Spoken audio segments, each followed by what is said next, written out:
They say great art is difficult to understand, but easy to enjoy. Hey, Beavis. It's hard, but it's not like hard. Yeah. Keep it gay, keep it gay, keep it gay. Keep it gay, keep it gay, keep it gay. What's up, dudes? How y'all doing?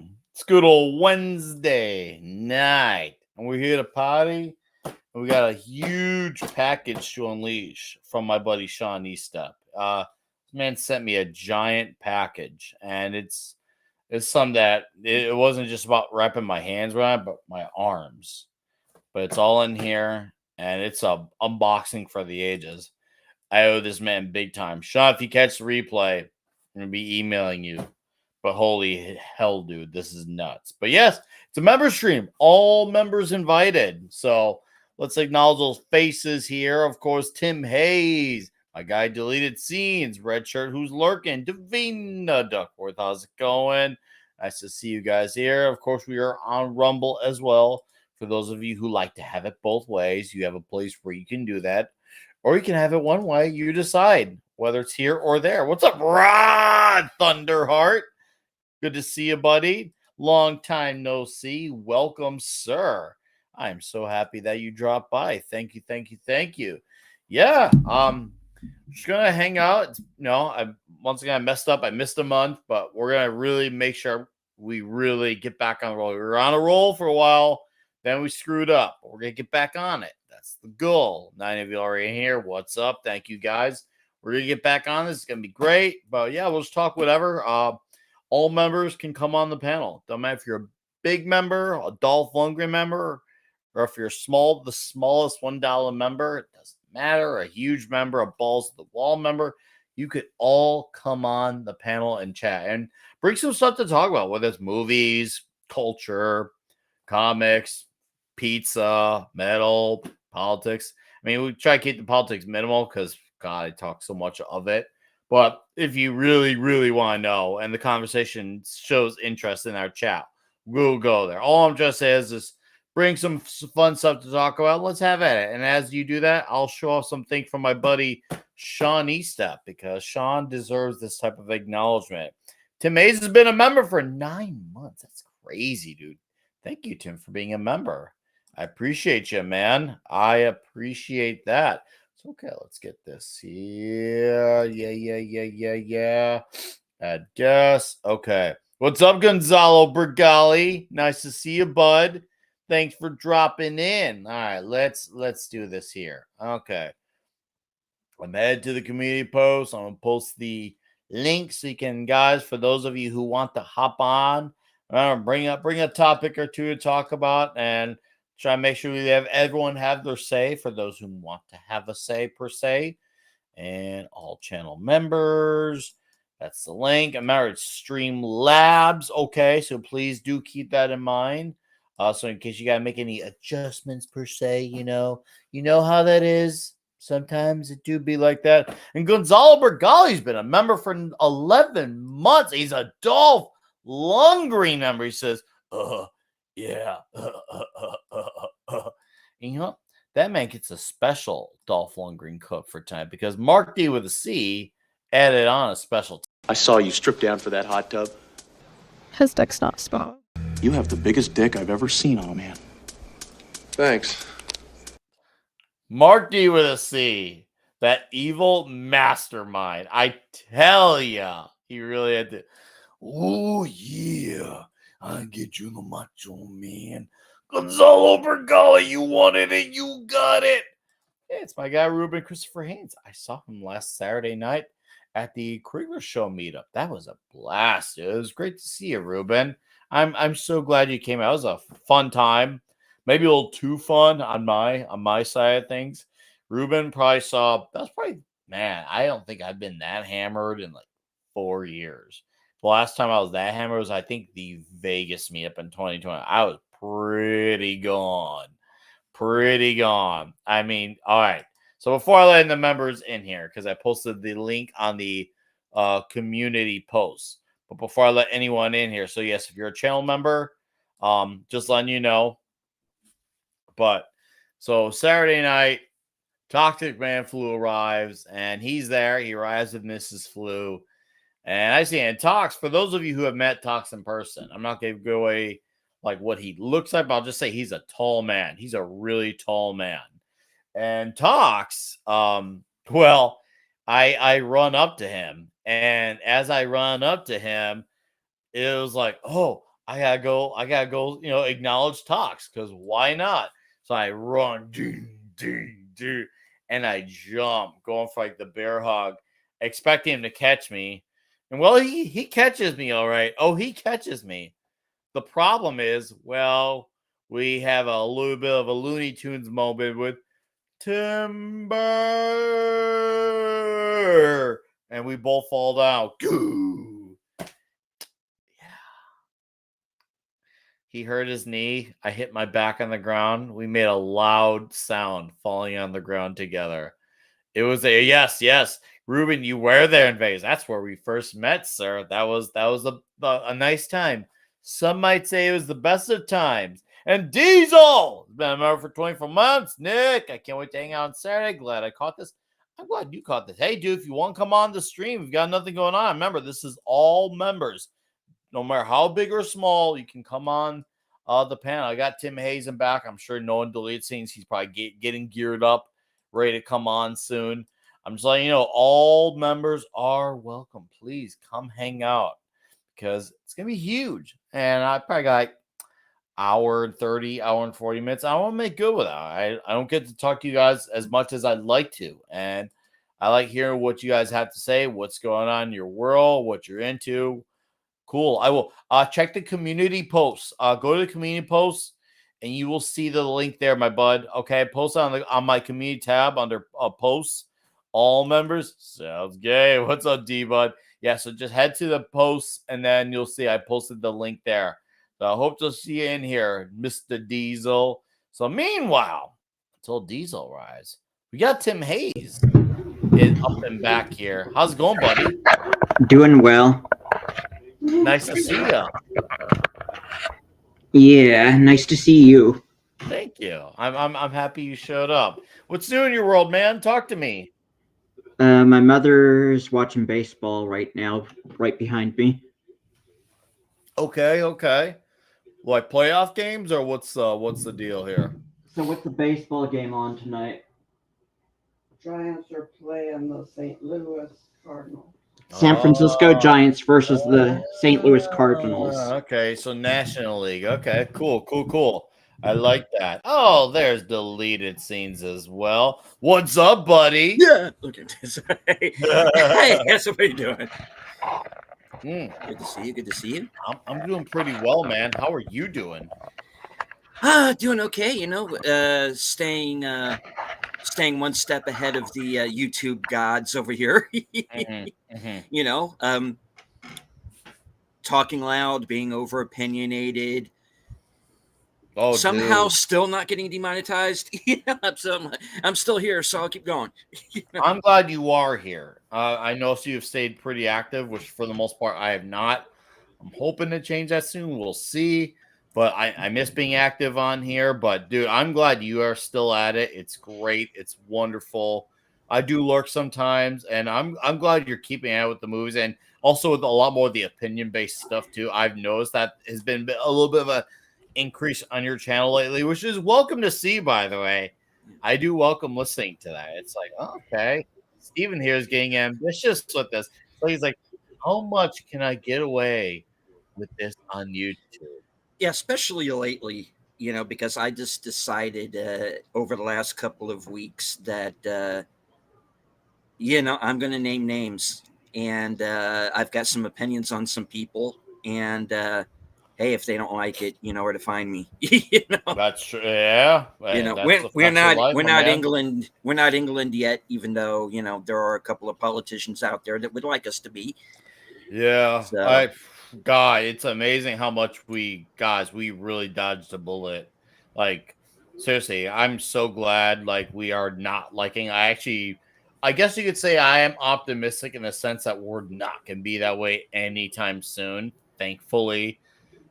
There's a lot of things that are being undone to make sure we actually have some steps towards freedom. Like, obviously, the great news for a lot of our friends, like my buddy Wes Moody, guy lost his channel on YouTube, and we all have a friend or two that may have lost their channel wrongfully so for let's just say saying and talking and posting about factually accurate information. Now there's that whole reconciliation, which is great to see.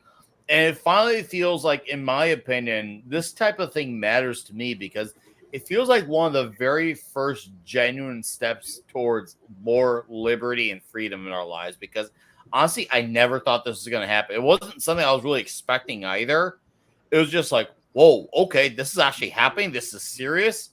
Oh, okay, this isn't parody. This isn't the Babylon Bee. No, this is really happening. And I'm happy about that because I didn't think we would be advancing towards this type of stuff. This is a major shift of a step. And like I said, I'm sure you guys know a few channels personally that got hit by this. And, well, finally, it feels like something big is actually happening, not just nothing ever happened. That's a big one. I don't think people realize the significance of how big this actually is. That something like this is actually happening. You're removing like the fact checking and all that stuff, especially when that stuff is super slanted anyway. It'd be one thing if it was more in the middle. It's not. Then I'd be cool with it, but it never was. It never was. So I don't know. What do you think, Tim? What do you think about this big step for us YouTubers? You mean getting that uncensored? I don't know. I heard from Styx Hexenhammer. Mm-hmm. I think he said he thought it was too late now for it to be happening. I mean, I can see why he'd say that, but carry on. I think he's going to try to get some of his old videos back that got pulled, that he had to take down. He should try, because I saw Razor Fist. He posted about his election ballots or BS video from 4 or 5 years ago. It originally had a warrant, like a thing to not post it. Now all of a sudden it went away. So I think I can see why Styx would say it's too late. But here's the thing. It was never going to happen under the previous regime. It just was never. And I feel like this at least still sets a good precedent going forward. It is late, but the fact is, remember, this also happened less than a year under the current regime. This is, in my opinion, still big because this is not something, once again, in my opinion, I was not really expecting to ever get acknowledged, period. But maybe that just shows you can interpret that as, did I have low expectations? Not really. It's just this feels like there's a lot being juggled here. And this just kind of felt like something that was more so, we'll get there if we ever have the extra time. But the fact we got it done within the first, 7-8 months? I don't know. In my opinion, I think it's big. 6, I could see his point, but I kind of disagree that we still needed this to happen. What are your thoughts, Steven? Since we're having opinion discussions now, let's go for it. Let's see where this goes. I would very much like to see Ryan Roger Athe come back for sure. Yeah, I'd like to see him come back too, but I don't know if he'll want to come back. I know there's some people that just refuse to come back. Like it will be, of course. Pat Stevens Seagal's one that I don't think it would ever come back. Go ahead, Steven. Yeah, I mean, you got to take that into consideration as well. Is would the people who've been kicked off want to come back? And go ahead, talk. Again, that's from the box as you talk. Right on. Big old poster book, pretty badass actually. Black Widow poster book, nice. Thank you, Sean. This is insanely badass. It's got, wow, okay, very, very, very badass. Go on. I know. As I just go off the goods. So yeah, that you got to take that into consideration, because a lot of these guys, they YouTube really gave them a hell of a hard time, and I can understand the people that don't want to come back, and they're not going to come back just because I alone want them to come back. Oh, of course. I've been on. I was on with Ryan several times. Ryan's very much his own man, and if he's made a decision, I haven't talked to him about this. I haven't talked to him in a while, unfortunately. But if his decision is that he's going to stay on the Green Machine, then by all means, go for it, man. But so yeah, let's see where it goes, and if this is if it's for real or not, and then the people having to decide whether they want to come back or not. Obviously it's going to be up to each individual content creator to do that. So agreed. No, I agree. No, in my opinion, I hope they do come back, and I feel like they should. I could get why some don't, but I actually do think this is something that will be. The fact that I saw Razor Fist's election 2020 video, which I don't know how far your memory stretches back, but I remember a few years ago his channel got hit to a point where he almost got terminated completely. But he got a lot of his videos either outright moved, if not stricken, because of, let's just say, all his opinions on the 2020 election. And the fact that his stuff is no longer has like a warning attached to it or anything like a strike, that I feel like that's a really great sign. And I feel like if we really want to have a shot at having liberty, we need to take those steps. Now, obviously some guys won't come back because they're happy. If you're happy where you are, Rumble, whatever, great. But I feel like we do got to actually give this a shot, because we can't say, hey, they didn't fix this, but we didn't even try. Later or not, we got to actually give this a shot. And what's up, Diesel? Hi, Diesel. What's going on? What's up, Tim? What's going on, man? I was trying to figure out how to. I had to plug my speakers, my headphones into like my microphone, because I use like an old school. Like I don't use digital speakers. I got some old Logitech speakers and they're like the old, the green 5mm jack or whatever. And like sometimes some of these streaming things don't pick it up. So you moved. Yeah. I had to move in with my mom, and I've been taking care of her for like the past year. That explains a lot about why I haven't seen you as much. That timeline lines up. Yeah. I'm glad you're taking care of that. That's good, man. I'm happy to see you though, regardless of. I know, right, man. It's gonna work itself out.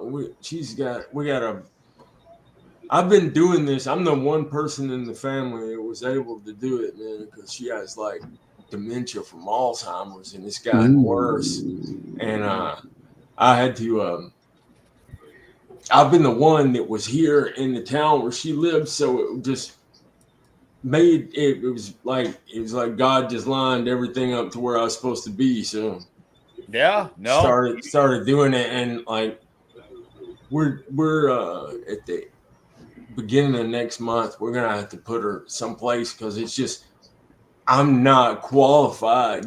She needs someone that's better able to deal with it and stuff like that, because like dealing with it, I'm telling you, man, it's dealing with that 24/7 for like months and months, man. I'm sure it's an undertaking. It's tiring, but things are working out. I had a job interview the other day for like this IT position for a hospital, and like I've been doing that stuff for forever. So hopefully I think all the stuff's lining up, man. So like I'm probably, it's cool, man. And sorry I haven't been around a lot. That's why, man. It's just been I just miss you. I know, I miss you too, dude. That's why I'm so glad you reached out, man. Or like I caught the comic Cloudy's Comic Shop when I did a while back, and you were talking about, let's check out issue 24. I'm just like, hell yeah, dude, let's do it. No, I was talking with my buddy Ironcaster. I was like, we were talking about guys we got to get on for talking Transformers, and we were like, we got at least ask these. Well, worst comes to worst, he can't do it. He won't say no unless he really can't do it. That's the only reason why he would say no. That's the only reason. So it was an obvious between you, the Comic Relief Crusader. Yeah, Michael. We have to do this. We have to. Yeah, we actually This is a air refresher, by the way, YouTube AI. Don't be gay and retarded. This is not an actual That's blade. cool. It says, cool shit. I know. Shawnee Step with this huge package gave me this and this part. I don't know if you see my other thing, but this dude loaded it up like crazy. And we start not even halfway to go. Dude. Oh! Dude, what? Dude, did he just send you a box set of Alice Cooper, man? That is dope. So that's CDs. I think I'm trying to make. I think this is wax. No, because wax is a bit whiter. Horrifyingly fantastic celebration of Alice Cooper's life and art. Pythons, guillotine, stage blood. Alice Cooper. Trying to look here. Trying to skim. Oh, it's a book. Oh, dude. Oh, okay, cool. Oh, That's I'm awesome. still happy about this. I'm still happy. Are you kidding me? For me, this is outstanding. Sean, you are a maniac. I know, right? That's dope. Oh, and he gave you the Hall of Justice. I feel like a whore. Like I feel like I like spoiled myself, and yet I'm not even like a lady. It's like I'm not like some like good looking lady, yet here I am. So does that Hall of Justice have candy in it or something? Let's take a relook at it, okay? It says Mighty Meeples. Is it like a bunch of minis of? Oh, it looks like, I guess you could say like mini figurines, maybe. Oh, cool! Like, Okay. dude, that's from the old Super Friends cartoon, or model after. That or means that I need a Hawkman. Probably don't make it. Wishful thinking. But I need me a Hawkman. Since when does Nick need plays? Right, Mad Martin again, emoji. No, I'm aware that my show is a man's type of show. dude, he sent you a box of stuff, man. That is all the. Is that all the Detective Comic covers in a little mini thing? That is sweet, dude. Oh, this is crazy. That is cool, man. I like this mini. He went all out, man. This is crazy. Ooh. Oh, by the way, deleted Go scenes. on. Good to meet you, brother. I've Hey, never good to seen meet you you. in the chat before, dude. Ooh, the spiritual biography of rock and roll. I can't wait to read this book. Lennon, Dylan, Allison, Jesus. Yeah. And this All right. is this Cool. this cuts out for all the gentlemen on the book. That's true. They are all of that cut from that same cloth. Oh my gosh. I need an extra shelf, Sean. What did you do? I need a whole extra shelf. He's like, yeah, I know what I'm doing. This man did this on purpose. Dude, he hooked you. Man, there's no Man telling. Up, the real man's book of man. Oh, dude. Dude, that box has got to be heavy too, man, with all those books in there. was. Let's see here. How to find food in the wild. So you got a place of shelter and a blazing fire on the go. It is only natural that your thoughts will then turn to affairs of the belly. It is said that a man can survive up to 2 weeks without eating, providing that he has water. Yo. But you can be sure he won't have the energy either to plan or embark upon a journey to safety. That's true. You need to eat to maintain strength and stamina. And it does no harm to your spirit either. In a survival scenario, you may well spend the majority of your time finding sufficient food. And you must make sure that what you eat provides you with more energy than you expend looking for it. You need to know where to look for food and how to determine what is good to eat and what might make you ill. For a very manly book, there's some sage wisdom. No, that is like that's some probably real good. survival stuff, man. It may have the thing in there like I used to work with a dude where you can make Gatorade in the wild. He said, like, you know, to keep yourself Hanes. American, dude. I had one of I had one of those for my Buick, man, back in the day. You know, that's fine because I actually, you know, I do have a past of working on the several cars that I own, so I actually know a thing or two about unlocking rusty nuts and having to use a torch because sometimes like there will be like a bolt that's so freaking rusted and stuck. I'll take a torch I'll burn the bastard, and then I'll get a breaker bar along with a pipe and put on the added muscle, especially if you have like, let's just say lug nuts that won't come off like on like a wheel. Oh dude, I've broke the bolt off of the hub before and had to get that fixed because because they were just frozen.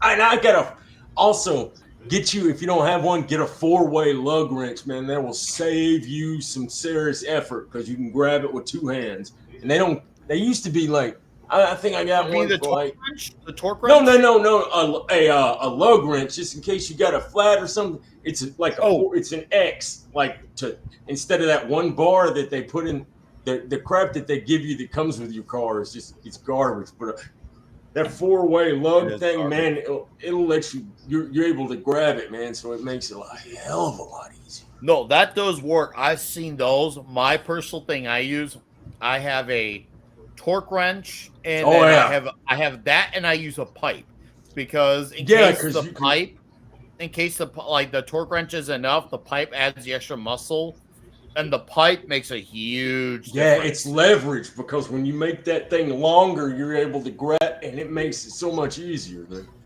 Whoa! 5 picoseconds is here in the house. What's up, man? It's been so long. What's up, dude? We're talking about cars and manly stuff. I'm so happy you're here, sir.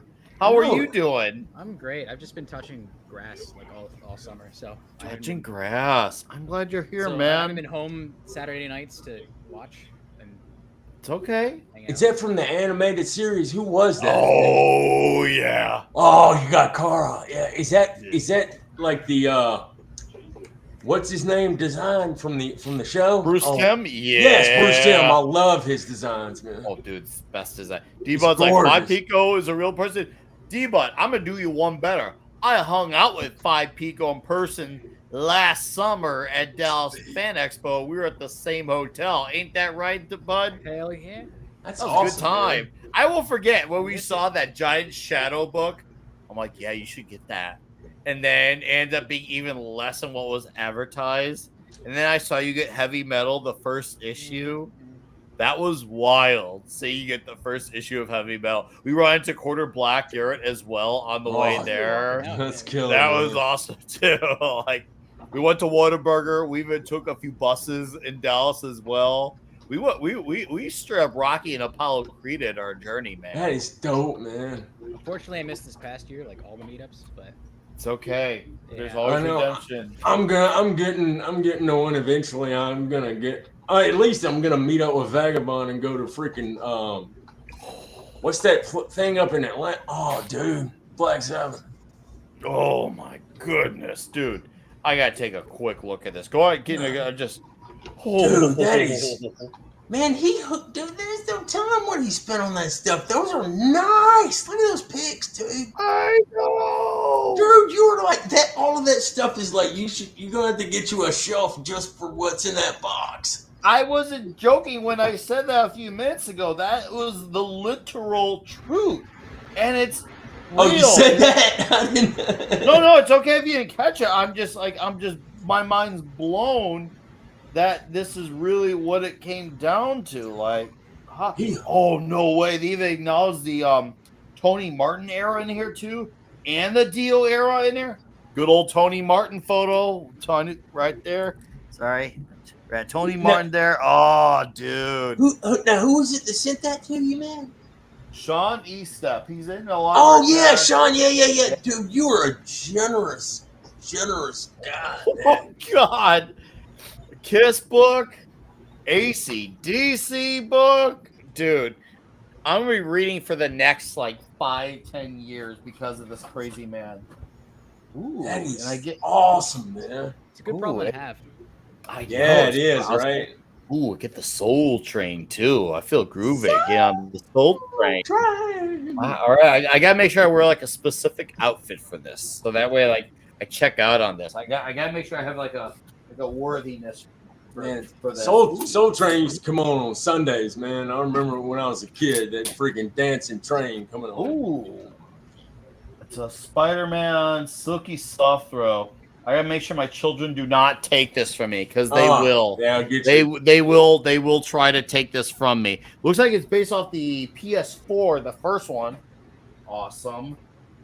And then Chicago history puzzle, and it's of the old Chicago before it was Chirac. Awesome. That is cool, man. That's dope. I'm so glad, Sean, you managed to capture old Chicago because this is what I will not call Chirac. This is Chicago. Back when it had some character. Man. Oh, dude. Outstanding character. Oh, I'm excited about this. That's puzzle. so cool, man. Sean, you crazy bastard. Hey, when you put it together, you know what would be cool, Nick? My stepmom and dad used to do this, man. They put it, when they get it together, they glue it on like a mat thing and then frame it, man. If it was a nice one like that, man. Oh, that's what I want to do is to frame it. And just another red shirt. What's up, buddy? He's been a member for 25 months. A balls to the wall member, if you will. So he's not just any member. He's balls to the wall. Like Acceptor. I mean, come on. You get your balls to the wall. That's crazy. Like when that flipped in, it swapped over from the mic speakers to like my other speakers, dude, when it changed audio. Oh, that's outstanding. Oh, man. All right. Time to get some Maker's Mark out. You got that, Sean. That box is nuts. Seriously. That is insane. And then 5 picoseconds celebrates as well. Says, give me praise, nerd, for 20 months of a Dolph Lundgren membership. Oh, I love. Man, we got so many I like how we got members of all sizes on this panel. You realize we cover all the bases here. Like, this is something even Top Gun wishes it could cover. Top Gun doesn't measure up to this. This is insane. We got huge members.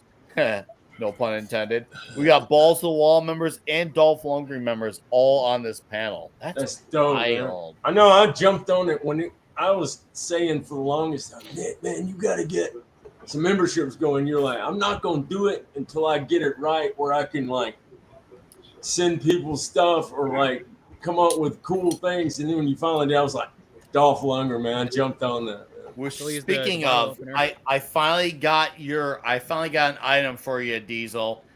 When this show's done, I need you to send me a shipping address. I got something for you. I got 5 Pico, his package in person. That is cool. We did a deal in person. So yeah, it's a little under the table. Oh man, dude.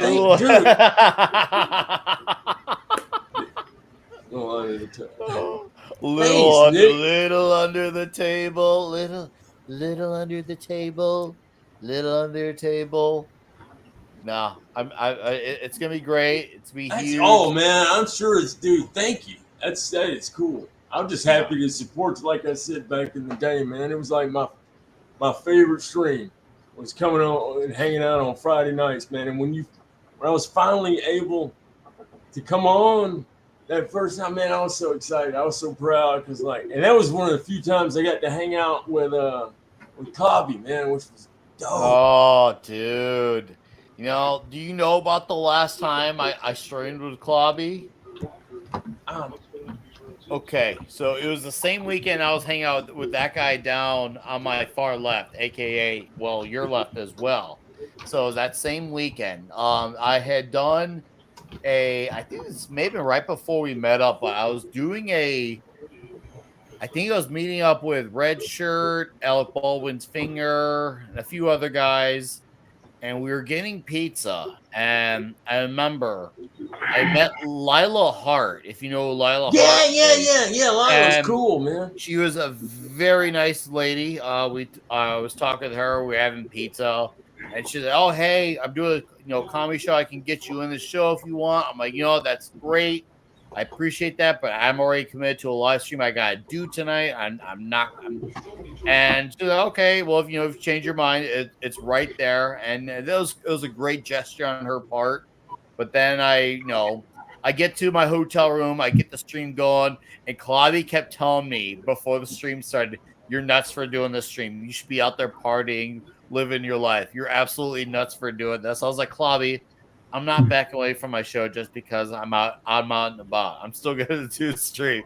And and then he's like, well, you better be at least ending the show early. I was like, we're doing an hour and a half. Oh, fine.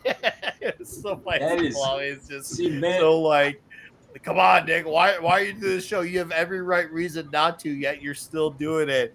And I remember when the stream like ended, he's like, okay, are you gonna go partying now? I was like, yes, Clawby. I feel like it felt like a yes, father moment. Yes, Dad, I'm gonna go party now. You want me to do it? I'm gonna do it. And I was like, I'll talk to you Monday. I will see you then, sir. Because we had talked several times a week. I mean, whether it was the before and after we would have after shows. He was part of that show. He was also, we did Midnight's Edge After Dark together. Sometimes I was on his channel. Sometimes he was on Toxic Tuesday. We had seen each other 4 or 5 times a week on stream alone. And then there would be times where we would chat for an hour, 2 hours, sometimes 3 hours after the show. There are times we would chat longer than the show. Like longer, than the show that actually ran. And it was crazy to think, I'll talk to you Monday. And then, unfortunately, it never happened. And that was like, damn. Oh, you know what that was, man? That was because that's like, see, I don't believe in luck, coincidence, anything. I believe that was God's perfect time and hooking you up so where you could, because you had it in your head, I'm doing this stream, and there's a reason you had that in your head, man. And so y'all, that is cool. I'm glad you got to do that, man. I'm glad I was already committed to it 111%, but looking back, I'm glad I had that as the 100% commitment not to go, because I would have missed that moment. I would have missed my last moment with him had I had gone to the show. Yeah, it would have been fun, go get some comedy, get the partying on, but I would have never had that moment, and I'm glad I got that last moment, even though I was expecting to talk to him again 3 days later. That never happened. But it was just one of those crazy meant to be things. And something I am really proud of for doing. I was already proud, but that was just like solidified the obvious. It's almost like something tells you that you got to do it. It's in your head, and it's like you just know you got to do it, man. And then sometimes you find out sooner, than sometimes you find out like later on down the road, man. You're like, man, I'm glad I did that. That was right, or something. So me and Mark have been talking, and we've been trying to figure out what we can do to find a creative way of trying to bring Toxic Tuesday to the first hour of YouTube back and then transition to Rumble. We're going to work on testing out a few new overlays. We're hoping maybe on time for the Pierce Brosnan month of James Bond movies. We can do that again. But unlike the other movies with Bond, gentlemen, we're going to start this one in verse because Brosnan's last movie was the worst of the bunch. I think everyone can universally agree on Die Another Day being the worst of the bunch. I've never heard anyone disagree on that as far as the Brosnan movies. But The World Is Not Enough, Tomorrow Never Dies, GoldenEye are all great. Which one is 3 for 4? Which one is the one with Denise Richards? That's the one. That would be The World Is The World Is Not Enough. That was The World Is Not Enough with Denise Richards. I think that was right after she had her divorce from Charlie Sheen. Before he was by winning. I actually just watched Charlie Sheen on a podcast with Logan Paul. Yeah, I saw some clips from that too, man. Yeah, it's so crazy to see how normal he is as a human being, despite his background of partying. I'm surprised he's still really alive, man. Yeah, dude. Because I was like that dude. I saw him, and when he would say some of that stuff, I was like, man, he ain't long for this world, bro. No. What's up, B Clay? What's up, Congress? Oh, what the actual? Oh, wrong chat. No, we're here, man. No, dude, it was crazy to see how personal. Yeah, like normal. Like he's like he's not. He doesn't have that Hollywood brain, man. He's like normal, which is crazy. Even with all the things he can. Yes. The amount of substances, the amount of, like, I think his address for a while was like hooker places in Vegas. Well, we learned about how he lost his virginity to a hooker named Candy at 15. I was like, that's the most Charlie Sheen thing you ever heard, man. It's just like, it's the most Charlie it's Sheen. so crazy how he's like so much more appreciative of his life now and how he really has embraced the clean living lifestyle. That is because awesome. Man. So I don't know if you have Facebook. But Well, I heard that Stanislaus County is flipped red to Republican now. Which county? I just read that on Facebook. What? What'd you say, Tim? Oh, I was talking to my mom. I was telling her that I saw online that I live in Stanislaus County in California. It just flipped red to Republican. Well, if there's one thing I've learned about California is not everyone is blue California. No. There's clearly a lot of crooked laws in California as well. I'm a firm believer in two things can be true, and I'm sure that state is dealing with a little bit of both. I met a few guys from California at the Krigler meetup who came from California. A lot of people don't know Krigler is in Sweden. So he is in Sweden, but isn't he originally from Arizona? Yes and no. He's actually from my state. He actually lived. So he's from Illinois. Illinois, Arizona. He moved around a lot. He lived a half hour from me, which is kind of weird because a lot of the areas I used to frequent, he used to frequent. So it makes me wonder if we may have run into each other in the past and we just don't know it. It definitely makes you wonder because we were of similar scenes. He came from the skating scene, and I knew a lot of the skaters. I knew a lot of the punkers. It was kind of like, and then the towns he used to frequent, I used to frequent those towns, some of the same restaurants, some of the same places shopping. I'm like, it makes me think we had to run each other at some point. We just don't know. Maybe even been in the same environment. Even if we didn't run into it, been in the same environment, because that's just like weird. Like, it's like, holy crap! Now here we are. You didn't realize at the time, but you probably both of you know the same people, hung around the same people, and there had to have been probably, like you were saying, some where you bumped into each other, but you didn't know who you were. You're probably like, fate's real, man. Fate is real. I don't care what anyone says. Fate is real, dude. He's a very entertaining character. He's really funny.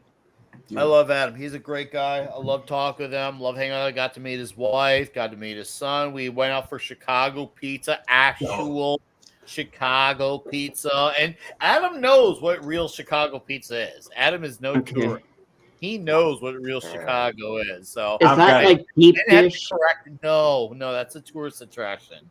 It's the tavern pizza. I gotta try it. I love some pizza, dude. Let's set this right. Let's look at some pizza here. Yes, do it, man. Let's look at some pizza. Okay. So one of my favorite places in Chirac for pizza is this place that's been around for over about 100 years now, I think. And this pizza is so freaking good. I love it. It's called Vito and Nick's, and they're still cash only.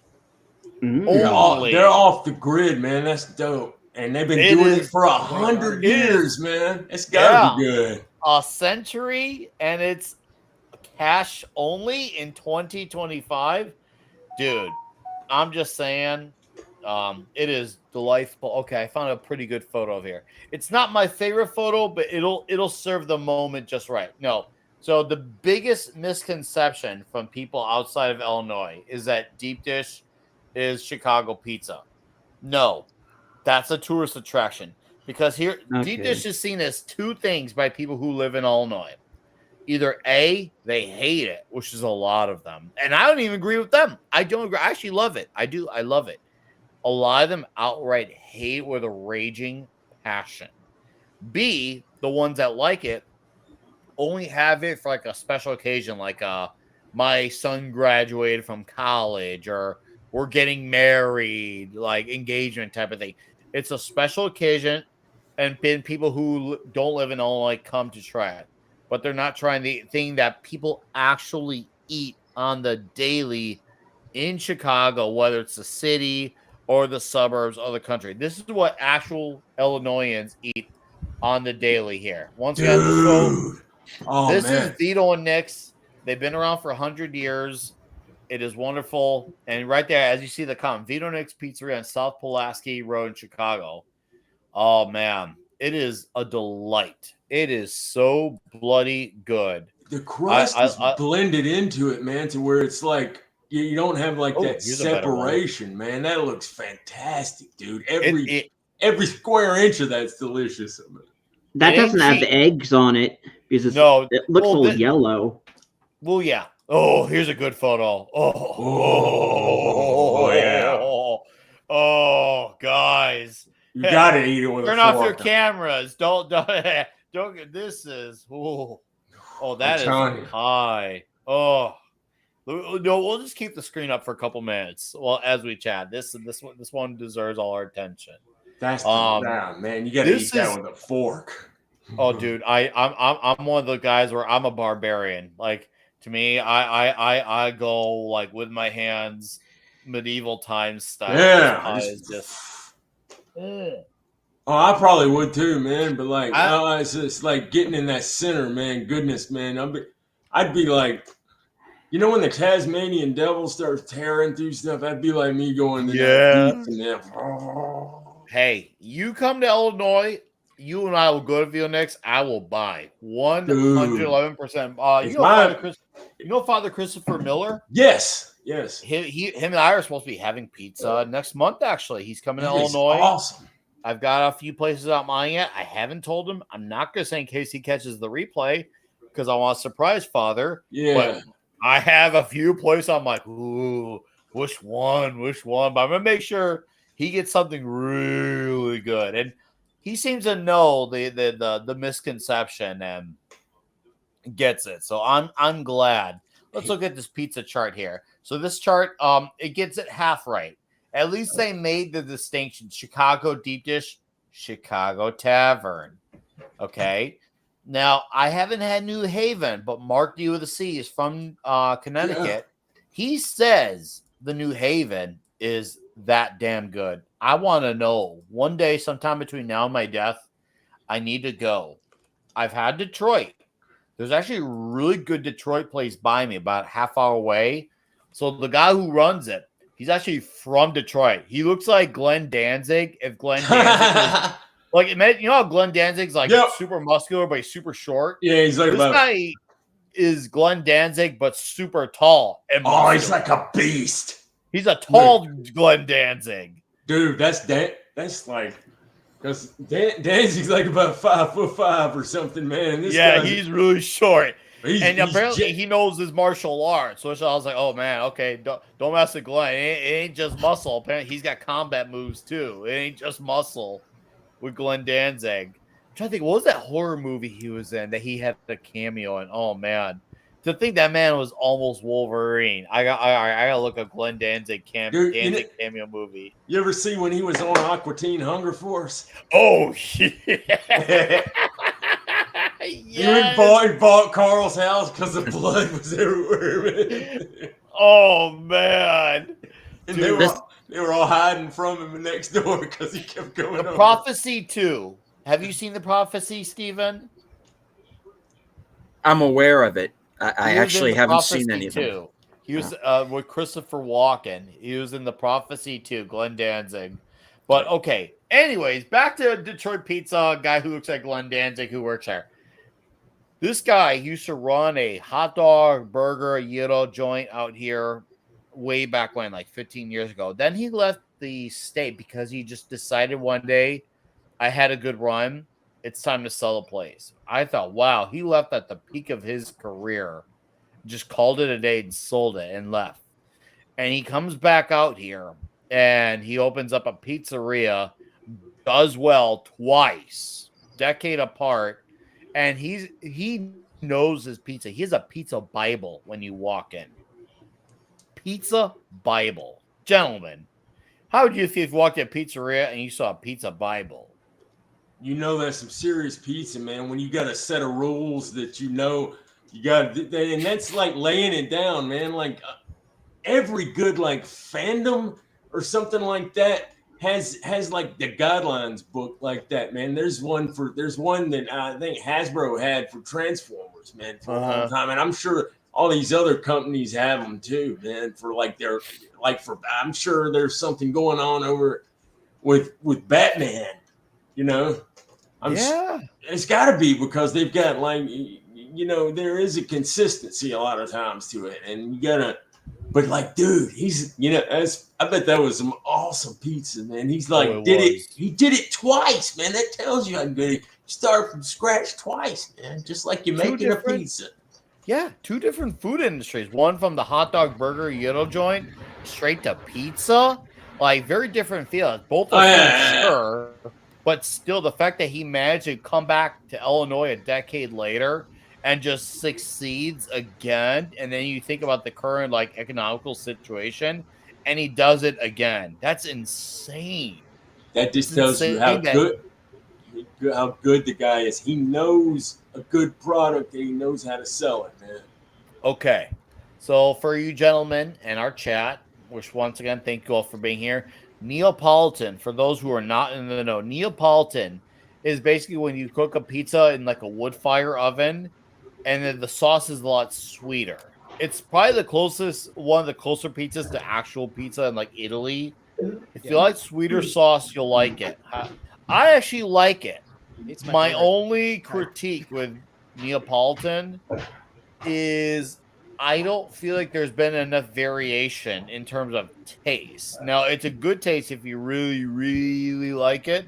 But when you go to like 5 different places who have Neapolitan, and in my opinion, none of them really taste all that different from each other, if even that. I guess you could call that as a small criticism. A small, not the worst one, because once again, good is still good at the end of the day. But you always want, when you go to different places, you expect a thing for it that represents that place. Neapolitan, in my opinion, has not had a representative like distinction per place I go to. Now, granted, maybe there's a place that I'm missing. I'll concede that if I am, but I have yet to see or even hear of it. Chat, if you know of it, please let me know if you say otherwise. I do welcome pushback. I want to know what's out there that I don't know. Now, bar pie is amazing. Go to bars. Don't even. This is going to come very ironically coming from me. Don't go to the bar and drink. I'll even go as far as say fuck alcohol. Get the pizza at a bar. Nice. Bar pizza is amazing. 95% of pizzas I've had at bars, even without drinking, chef's kiss. I don't know what it is about bars. For some reason, bars specialize in pizza very well. You don't need a drink, just get the pizza. I'm just saying, take my word for it. Take my word for it. Pizza and beer go hand in hand, man. So that it's probably like an unwritten rule that if you got a place and you serve food, you got to be able to put together a good pizza. Oh God, yeah, and this does. I'm telling you, man. Like these pizza, like bar pizza, is so bloody good. It is insane. Blood type is tomato sauce. That's a blood type. Hey, that's a good blood type. That's a very good blood type to have. I'm just saying. I'm sure my body's probably made of like pizza, like tomato sauce. I'm pretty sure. Like, you know, they say how your body's made of water. I'm sure my veins are just made of cheese, bread, and sauce. Yeah. I'm sure they are. I'm sure if a doctor read through my body, he'd probably wonder how I'm alive after all these years, after all the pizza that I've consumed. Even when I worked at pizzerias, all the managers were like, wow, you really do love pizza. You know, you hear the whole I never eat food at the place that I work at. I was the guy who still did. Yeah, man. Dude, I'm telling you, man, I used to like I was a banquet or a waiter at like this conference center around here for a little bit. And I did that for about 2 weeks because I was terrible. And they moved me into the kitchen, man. And like that meant we get like a free meal. So I was tearing that stuff up, man. They'd have like, man, if there was nothing else, I'd just get a bowl of marinara and grab some bread and go to town, man. I love that. Yeah. So, Steven, I gotta ask you, sir, are you looking forward to getting your Death Wish 3 4K? Yeah. Oh, yeah. Yeah, I'd be fine with that. Yeah. The fun part of Death Wish 3 for me, aside from the fact that third act is so insane, is the fact that that they are also shooting Full Metal Jacket at the same time. Oh, were they really? Oh, cool. Yeah. I did not know that. Which is why so many of the actors cross over. Yeah. You know what? You're right. Holy damn, that Sorry, like the guy, the Giggler. He is in both movies. Yes, because he's also Daytona Dave and Full Metal Jacket.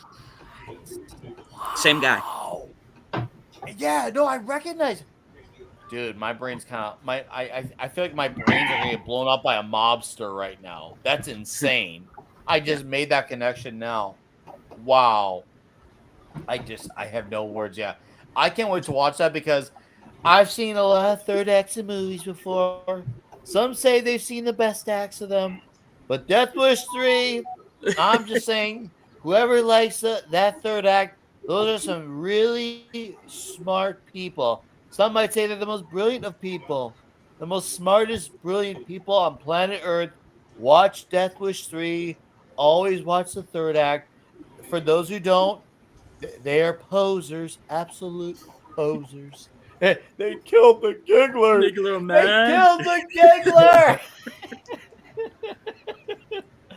No. What do I get for $10? For King Conan by Crom, buddy. I will ship you. It's actually a good weekend to do it too, because I'm finally again to shipping package this weekend. Stickers, bottle openers, handwritten thank you note, and a personalized gift. That's what you get. And welcome, Tiny But Fierce. Says, hail, Chad and Powell. How you doing, Tiny But Fierce? Thank you for dropping in here. It's a Full Metal Jacket. Of course, I don't remember that line. Oh, look, Five's got the stickers in his hand. Yeah, those are dope, man. Look how huge they are in his hands. They are giant. Those are big stickers. Like, seriously, yeah. That's a big boy of a sticker. I'm just saying that they're nice stickers. Really, really, really great stickers. I'm just saying. His deck's not spot. Thanks. Back up. I'll be good. I will. I will be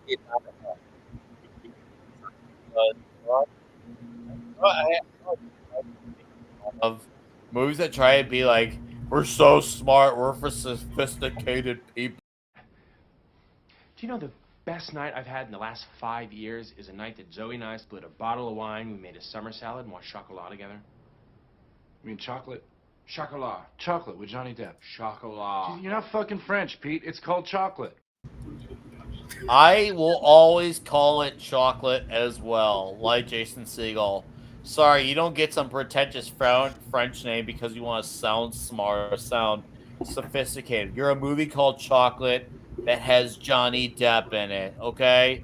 Don't try to mess with me with your weird name that sounds like, ooh, look how we're a movie where you stick your pinky out, bro. Shut up. Go watch Death Wish 3. And go watch the third act. I can't stand that pretentious nonsense.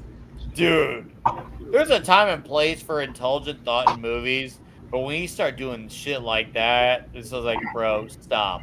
Okay, when I watch my movies, I want to be... It's like winning. I don't know, man. I was banging 7-gram rocks and finishing them because that's how I roll. I have one speed. I have one gear. Go.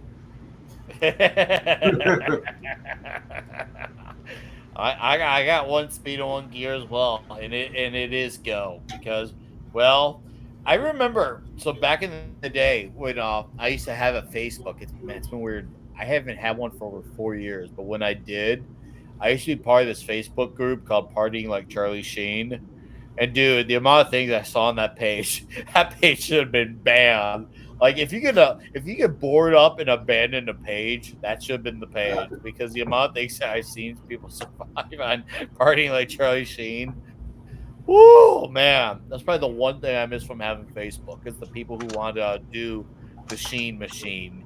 And well, you ain't gonna outdo the Sheen machine. Maybe I could. I don't know. Even I question myself, but I can't do that anymore. But if I not in terms of like I literally can't. It's more of a I had too much responsibility weighing on me to do it. Too much that would allow it. But man, if you took that element out of the equation, it would be a battle for the ages between me and Charlie Sheen. I'd watch it. I'd put that shit on pay-per-view. I don't know who would win. And if I lose, I'll make sure it goes the distance. I'll be Rocky in Rocky 1. He'll be Apollo Creed. So even if I lose, I'll still go the distance. Because sometimes it's just all about going the distance. Like in Rocky 1. Man, the Rocky movies are so good. Still so good. Dude. So is the freaking, I tell you, man, that reminded me of like that Rambo movie from like 2008 or something. That is one of my best. Yeah, that is one of my favorite movies of all time, man. I love that freaking movie. When he jumps on that, all the violence in it is so justified at the end because he just made those guys the worst of the worst. Stallone knows how to write some characters, man, and make you feel for stuff. That's what, like Tulsa King is so freaking good too, man. It just, yeah. I'm glad you mentioned Tulsa King because I never saw season 2, and I'm finally getting started on season 2 so I can get caught up for season 2 because I really enjoyed season 1. Oh, it's good. I'm getting started on season 2. I'm going to start season 2 tomorrow. Try to get it done within the next week so I can watch season 3. Have you watched season 3's first episode? Oh, I didn't even know it was out. I have to guess it was just because started this week. Cool. I hadn't watched it yet. I did see an interview that Stallone did with Brett Baer, and he's talking about how, and you'll see it too, man. Everybody gets more and more comfortable with each other, like in like season 2. So it's just you won't be disappointed, man. Everybody just gets a. He was talking about everybody gets like a vibe and a feel for it and everything, and like when you watch it, you're like, yeah, this is cool. He's like, yeah, this is like one of those things like Rambo or Rocky where the characters just everybody just kind of comes together and it just feels, it's like natural putting it together and everything. The way I'm kind of stammering on what he said, but it like made sense how he was talking about, the show. It does make sense. And you got like a feel for it. It was like, yeah, it's one of those things. So, Steven, have you watched the Tulsa King season 3 episode, the Soul not episode? Yet. I've only seen the first season myself. So, I got the same boat. Oh yeah. Season 2 it's good too, man. I just wish that they would make 23 episodes a season like they used to do back in the day, so you could just sit and watch, man, like that was a good time, man. X-Files used to have like 23 episodes every season, man. If only you were here on YouTube when I had started in 2020, and Steven might remember this. This is when Paulie Latino Slant had like 100 subs. He's got like 15K now. So he was around, actually, he's probably around like 200. I was probably like 100. Paulie and I used to switch channels doing X-Files watch parties. That is awesome. Thursday night, it was excellent. It was such a good time. And, we would do 2 episodes every Thursday night, once again, switching channels. We had a great time. And you would see these shows where they have, as you mentioned, 20 plus episodes. And yet all these episodes still felt like the story mattered. You would have some episodes that would kind of deviate from the main story. Maybe like something on the side that would took away from the main kind of. But it was come back around. It was still good though, man. It was great. I don't think they could write that many episodic TV anymore or whatever. Like I don't think they can. There's anybody left up there that's capable of doing it, man. Because when you got 8 episodes, some of these shows are just like you can't even put out 8 great episodes. It's just like you got 1 or 2 that are decent, and then a few that are just trash. I'm like, there's too much filler, which is ironic. Yeah. Isn't it ironic for a show where you cut down from 8 episodes out of let's say for conversation, say 24. So you're chopping it down by 2/3, and yet ironically, there's still too much filler. Take it back, Steven. I just had to throw that in there. That's a key point. Yeah, because one of the complaints that I hear on a lot of shows these days is that, and I've gotten, just for sake of disclosure, I don't watch a whole lot of series television anymore, and one of the reasons why I don't is because I just got tired of, like I said, the filler. You're taking what could be like these 2.5 hour long movies, and it's almost like somebody saying, okay, let's drag it out for like 6 or 8 episodes. And I think when I got to Book of Boba Fett, which I hadn't originally intended to watch, I had watched that because I was on this. I got talked into doing this kind of review roundtable for it, and I said, "Okay, what the hell? I'll sit down. I'll watch it." And gave it its due diligence. Watched it from beginning to end. But it's like this needed to be a 2.5 hour long movie. Just do like Boba Fett's Unforgiven. That's what you needed to do. Should have been. Yeah. He makes his way out of the Sarlacc pit. He meets this tribe. They nurse him back to health.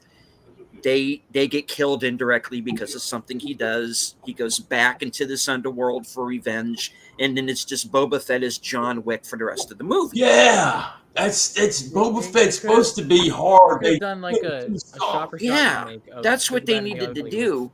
Yeah. And then, they decided to turn it into Mandalorian, 2.5 or whatever it was. And then it just, where the continuity no longer mattered. And this is where they screwed up, I thought, with that ballerina movie, was that it needed to be on its own. You don't need the Mandalorian in the Boba Fett series. You don't need, if you have confidence in the character, you don't need John Wick to come in and save her for the second half of the movie. That's look. No, don't get me wrong. Keanu Reeves, I'm glad he's in the movie. Right, good. But go, it's got to be able to stand on its own, man. You can't just start leaning on the other successful. I was talking to my best friend, it was either earlier today or yesterday, and I was talking about how The Mandalorian, the first episode was the only really good episode where you see him hunting down people. The rest of the show just kind of trailed off from that. If they'd have made the whole series about him just hunting people and whatnot, it would have been awesome. But just turned it into the cute puppet, and then just stick to the Old West style. Okay, the Empire is gone. Now the universe is the Old West, and just go for it. But the whole thing, but not having Baby Yoda there, Grogu, whatever you want to call it.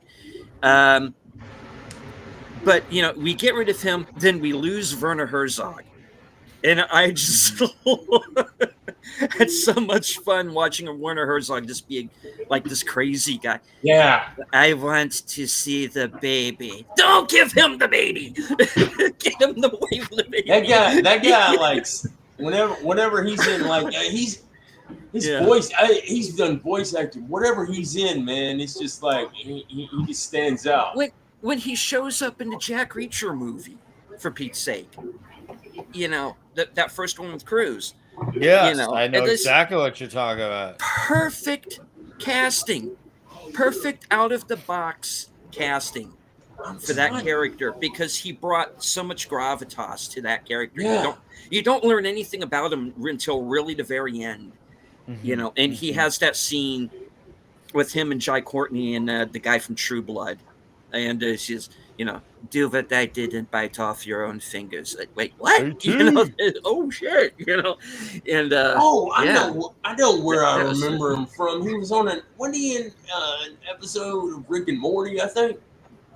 I think that's what I remember his voice. I wouldn't be surprised.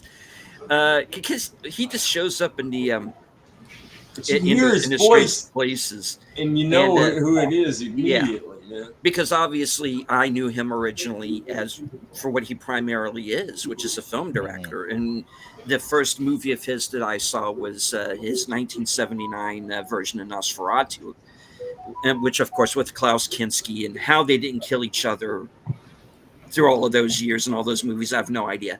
But somehow they both survived, and so I knew him primarily as a filmmaker because, when I was a kid and, Nosferatu's on cable and Fitzcarraldo is on cable, and this being this very small child and probably far too young to be watching either one of those movies, and then just sitting there being fascinated by what I'm seeing, and just these great visuals of you're actually going to pull a boat up a mountain. Okay, and and then just Klaus Kinski and Max Schreck mode, man, is just there's nothing like it in the world. But go ahead, finish it. Go ahead, finish it. No, that's I'm good. I'm rambling. 5 Pico. No, it's okay. I appreciate that. Thank you, Steve. I love when I get to hear you go on a tangent. Yeah. 5. I just took it from the Boba Fett to Nosferatu. And it worked. It all worked. I know. Give yourself credit. It all freaking worked. 5.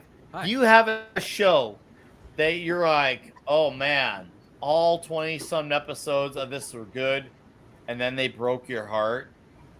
Whether it was like they cut it short because for some reason ratings were not good, even though it was good. Do you have a show where they broke your heart with something? Do you have the show that was a long-running show or should have been a long-running show? Man, when Daredevil got canceled and then never came back ever again, that was really sad. I'm still feeling that today. I feel that because in my mind, that still was where the cancellation period happened. The other stuff didn't happen. So I am actually with you there. Yeah, I think that happened. Disney saw that it was popular or whatever, and I think they shut it down, man. That's in my brain. That's what I was thinking because he's a Marvel character. At the time, it was like, Netflix saw that they were. They were about to do Disney Plus, and then it'd be weird for Netflix to be funding a project competition. Yeah, Netflix saw it as they were funding competition. So they decided to just axe all their shows out of spite, even if they were getting good ratings. So it didn't matter. And also, you got to remember, too, for all those shows, all of them, didn't matter the ratings. They not only they didn't care about ratings, but they also slashed the budget. Mrs. Sparkle says, am I a member? No, you sent out a throne of lies, buddy. I don't know. Are you a member? It's as cheap as $1, and it's as high as $10. It shows on my feed that you're not, but you are welcome to become a channel member if you'd like. So, welcome to the show, by the way, Mrs. Sparkles. JT Kirk, get in here. Get in here. But, man, dude, Daredevil, I watched season 1 religiously. Yeah. That was, I love season 2. I binged it the entire... I bulldozed. I stayed up all night watching that thing till I woke up I remember because it was a school day. It was a Friday. Yeah. I woke up at 6 a.m., watched 2 episodes, went to school, went back home, and binged the rest of it. Okay, 5, you just got something going. We're going to do a Where Were You when Daredevil started. So you just got it going first. Steven, where were you when Daredevil season 1 started? Did you watch it right away? Did you watch it that day, that weekend? Did you initially hesitate because of the Daredevil Fleck movie? Where were you when Daredevil season 1 premiered? I don't even remember. You don't? Sadly, I was not watching Daredevil. How long did it take for you to watch it, or did you never watch it? I think I watched like 2 or 3 episodes of it, and then I didn't. Unfortunately, didn't finish it. Which, like I said, is kind of like a thing with me in series. I just don't finish them. Hey, it's funny you mention that. I have a bad habit too. I'll tell you what my habit is. My habit is of getting to a point where I have 1 episode left and never come back to it. I did it with Landman. Really enjoyed Landman. Never finished the last episode. Terminator. What's that Netflix show came out last year? Terminator something. Oh, the animated. Yes, on Netflix. It was actually pretty good. It was good. Good. Terminator, was it 0? It wasn't 0, was it? No. You're right. Terminator 0. And I actually liked it. I wouldn't say I loved it, but I did like it. And I just never got around to the last episode. So it was actually a big deal for me to finally get around to the terminal list and then get to the last episode and finish it. But Diesel, Daredevil, season 1. I wasn't even aware that it came out or that it was coming out at the time. But like I think, like I was like watching a lot of TV shows and stuff like on different Sailing the Seas channels, man, just because I didn't have memberships or anything like that. And I remember seeing that, and I was like, oh, I'll check this out. So I didn't even know anything because I remember it. And I was just like, dude, I started watching it like on like, I forget, maybe it was like a Wednesday or Thursday or something. Stayed up all night watching it until like the sun came out, man. I couldn't stop, man. I was like, I got to where I was like wanting to go in my mom's house. She has a piano and try to figure out that beginning part of the show, like on the piano. I had it stuck in my head. Nice. Such a good show. Oh, I know.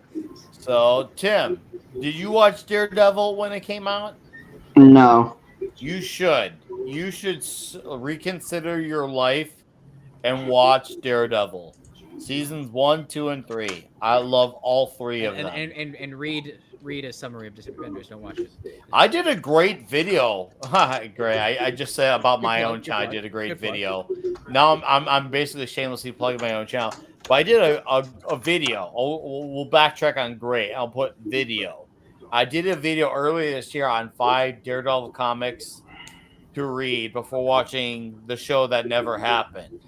We'll call it that. Yeah, it was just 5 Daredevil comics to read, just for reading. You just call it 5 Daredevil comics to read.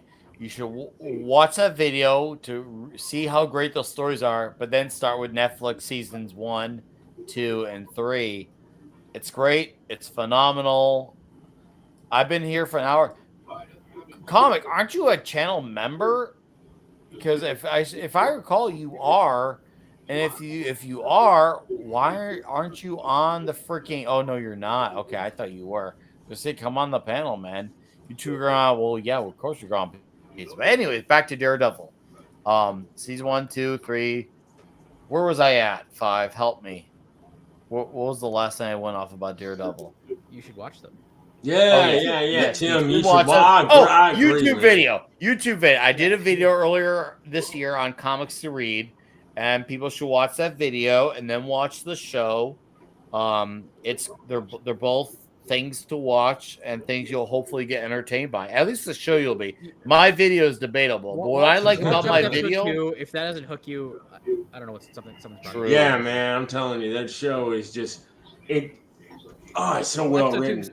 My brother, who not even into like a whole lot of comic type stuff, he's talking about, man, you seen Daredevil? That show is so good, man. Put it this way. All right, with my Daredevil video, what I'm proud of with it is that the fact that I had some of the more obvious comics that people would recommend, but there's also a lot of comics that people, to my knowledge, never brought forthright to the forefront. And I put those out there and be like, hey, read this, man. Read this, okay? You're going to enjoy it. It's huge. It's diabolically amazing. You're going to love it, okay? Enjoy the ride. Goddamn character ever created, goddammit. See, I love it when you get like that video. Man, I'm going to check that out because I love it when you get a good recommendation for stuff. I try to tell people stuff like that a lot of times, like when I got something in my head, like I'll be honest with you, man. Tox put something on X a while back about this book right here, and I wound up buying it just because he said it was so good. It's like Terms of Enlistment. It's like future sci-fi thing because I read all the Expanse books, and like I knew this was a couple months back that I was gonna eventually finish it. I was gonna have to find something else, and then Tox was like, "Man, this is such a great book." He just posted it. I saw it out of nowhere. I was like, "Dude, I'm gonna check it out." So, for those who have not seen it, that's the link to my Daredevil video to watch after the stream. This has some obvious Daredevil books you probably at least heard of, but there's also some books you definitely probably have not read. Now I'll bring it back to the Netflix show. Okay, so at the time, I was with we'll call her the mother of my children. That's it, the mother. You can read between the lines and know what else I mean there. But at the time, so she was pregnant with the youngest, and I remember I woke up at 1:50 a.m.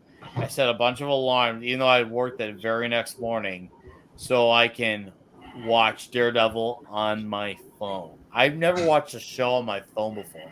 That's how hardcore it is, man. You're gonna want. You just gotta see it. This better be fucking good because I'm about to watch this shit on my phone. I've never watched a show on my phone before, and it was worth it. Get up. I watched the first episode. I watched the first 2 episodes. I'm like, this is amazing. This is fantastic. I was over the moon. I went to my employer, which I'm still employed at, and I'm like, you guys need to watch this Daredevil show. I only watched the first 2 episodes. They're amazing. And throughout the next 3-4 days, I watched season 1, and man, that's probably one of the few shows where I've watched it front to back repeatedly and repeatedly and repeatedly. Seasons 2 and 3 I went back to as well. I did. But season 1 was the one I went back to the most. It's the type of show pinnacle television. Yeah, it's the type of show you watch and you go, holy shit, TV can be this good. And then the past 10 years have been like the rewatchability of it, man, is what's so awesome. You know, it's good when it's something that you can watch and rewatch a bunch of times, and it's like, speaking of which, man, I'm probably gonna, now that you've said something, I'm gonna go back and rewatch it again here soon, man, because it's like, it's so good. It's just like, I can, yeah. I love that when you get something that's so good you can watch it over and over again. Oh yeah. What's up, Lester? Gotta get on physical. That opening had me hooked, dude. The first season is on physical media, buddy. It's there. Second two. And the third is not, but there are ways. I'm gonna say that. There are ways. If you are like Captain Jack Sparrow and you have oceans to travel, you will find your way. We'll just say, I was one of the people who was a defender of season 3. I know at the time. I like season 3. I loved season 3. It wasn't badly received. It was more of like, oh, okay, this is good, but it's a downgrade. And I actually disagreed with that comment, the downgrade. A lot of people actually said it was better than season 2. But I've actually gone back and rewatched season 2, and the hand stuff is a lot stronger than I remember. It is, I agree with that. It is a lot stronger because I thought at the time when I initially saw season 2, I thought I loved this, but some of the stuff for me got convoluted. But then I look back in repeat viewings and realize it's actually not as convoluted. I think it's just because the Punisher stuff is just so fucking good, dude. Then you go down to the hand. The prison fight is one of the most hardcore things ever, man. That's all one take, dude. That's why it goes on and on. You know, it's exhausting just to walk through those motions, just man. That scene of Matt and Frank talking on the rooftop. It's just powerful. Yep. That's one of those rare moments where the talking is just as good, if not better, than the action. Those rare exceptions the quote-unquote to navel the rule. gazing that the showrunners of the quote-unquote show that exists that came out recently. John Bernthal is so good, man. Oh my God, Keely! What's up, buddy? You know, I see you guys, Avatar, good old Bruce Timm artwork. We were just talking about the great Bruce Timm artwork earlier. My goodness, I love to see that. Steven, buddy, I saw it, and I think I saw it earlier. You posted about it. You correct me if I either saw it wrong or if I'm just completely wrong. I think I saw something that White Men Can't Jump is coming out in 4K soon, or did I read that wrong? White Men Can't Jump, dude. Well, it wouldn't surprise me. I now love that would be a movie. good time for it. So yeah, I love that movie. White Men Can't Jump. Freaking Woody Harrelson and Wesley Snipes in a movie where they actually take the subject of racism, but make it entertaining and fun and funny. Chat, if you haven't, and the rest of the band, if you haven't seen White Men Can't Jump, I would highly suggest you watch this movie. Early 90s, right when Wesley Snipes was starting to hit prime time, Woody Harrelson was starting to break through. It's a basketball movie, but a really entertaining basketball movie because it tackles the complexity of subjects, but it entertains first. And they call each other a lot of colorful things while entertaining you. So you do get to have it both ways. It's so gangster, too, at the same time. It's so bloody gangster. It's been a long time since I've seen that film, man. Well, Woody Harrelson's super bass too. That's another thing. Woody Harrelson is super bass. Oh man, Woody Harrelson. I mean, I will forget when Saturday Night Live was mad on him for not. Yeah. Dude, a few years, 4 years ago. Oh, hated that he did that. You know, he and Matthew McConaughey and a couple other people starting a studio down in Texas. I heard about that. Apparently, I've heard that Billy Bob Thornton is supposed to get involved. I heard about that. Renee Zellweger, too. Yeah, I heard about that, too. Renee Zellweger, too. It shows you that, well, bad for California, there's enough of California that want to leave California to just say, hey, let's just make genuine entertainment so that anyone who wants to enjoy entertainment, regardless of where they are, socially, culturally, politically, they can just simply enjoy it. Yeah, we don't have to force elitist BS politics down your throat, man. Yeah. Yeah. Well, and it's very important you have to have it so anyone can enjoy it. And I feel like it's something that it used to be lost on the right, but now it's way more so gone on the left because now it feels like companies like Angel Studios kind of figured it out, unlike the Daily Wire. Because Daily Wire had a chance to get a home run with Lady Ballers. They had a chance. And I thought, okay, the timing was good. The subject matter was good. The trailer was good. And then the movie happened. And I was so freaking disappointed. Whereas when I look at Angel Studios, like my oldest daughter, she watches some of the stuff on Angel Studios on their streaming channel. And I've watched some of it with her.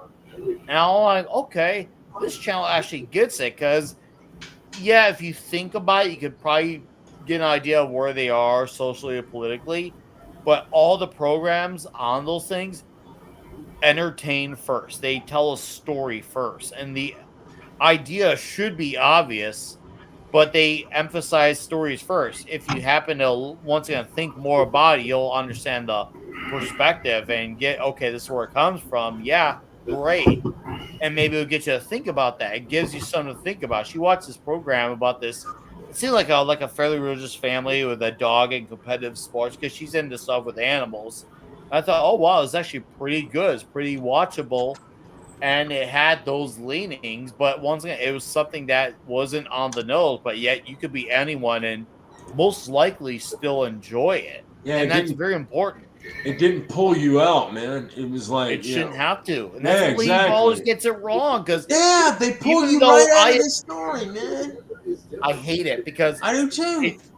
And the funny part is I agree with, let's just say 95 to 100% of what they're saying. I agree with it, but yet I was still pissed off at it because it's just like, guys, you're making this stuff come first. You're making it the other side version of the message.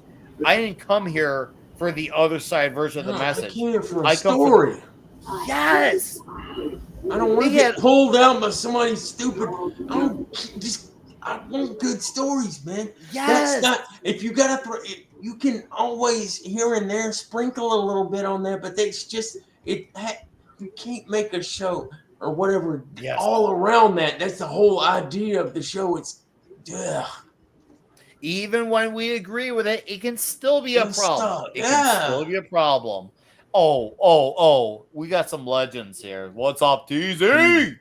My guy, Dave C. Gentlemen, I'm so glad you are here. Dave, guys, Dave, I'm just saying, guys, come on in if you got nothing going on. We're just hanging out here. Probably got another half hour, then I'll wrap it up. But man, it's very important. You have to entertain first. It's so important that you regardless of where you stand on the message, because the message at the end of the day is still the message. And when it becomes a thing that is more overt, well, then you don't care because you came to the thing to be entertaining. And Lady Ballers should have entertained. It tackled the right subject at the right time, but delivered in the most horrendous way possible. I couldn't. I just knew from just seeing the little bit of it. I was like, I don't want to watch it. I just knew from just even with the trailers and stuff. I was just like, I think this is just gonna be too on the nose, just right up there, and whatever everybody said, you included. That's what it was. I just had a feeling, man. I'm just. You don't have to get entertaining. That's what we're saying, man. You just gotta entertain, man. And they have replaced all the old school writers and stuff that knew how to make this stuff with these younger kids that don't know anything but what they've been programmed with, in the college or in their little space and circle. And that's all they know, man, is like, I'm this. This is my identity. This is everything about what are you? Well, I'm trans. What did you eat today? I'm trans. What did you go do today? Oh, I'm trans. That's all I did. It's that kind of thing with whatever it is. It's like, you guys just, it's like your brains are just programmed with it. And then there are people that watch that stuff, man, and they're like drones, man. It's, What's even more tragic, because it feels like they selectively highlight those younger, we'll just say talents.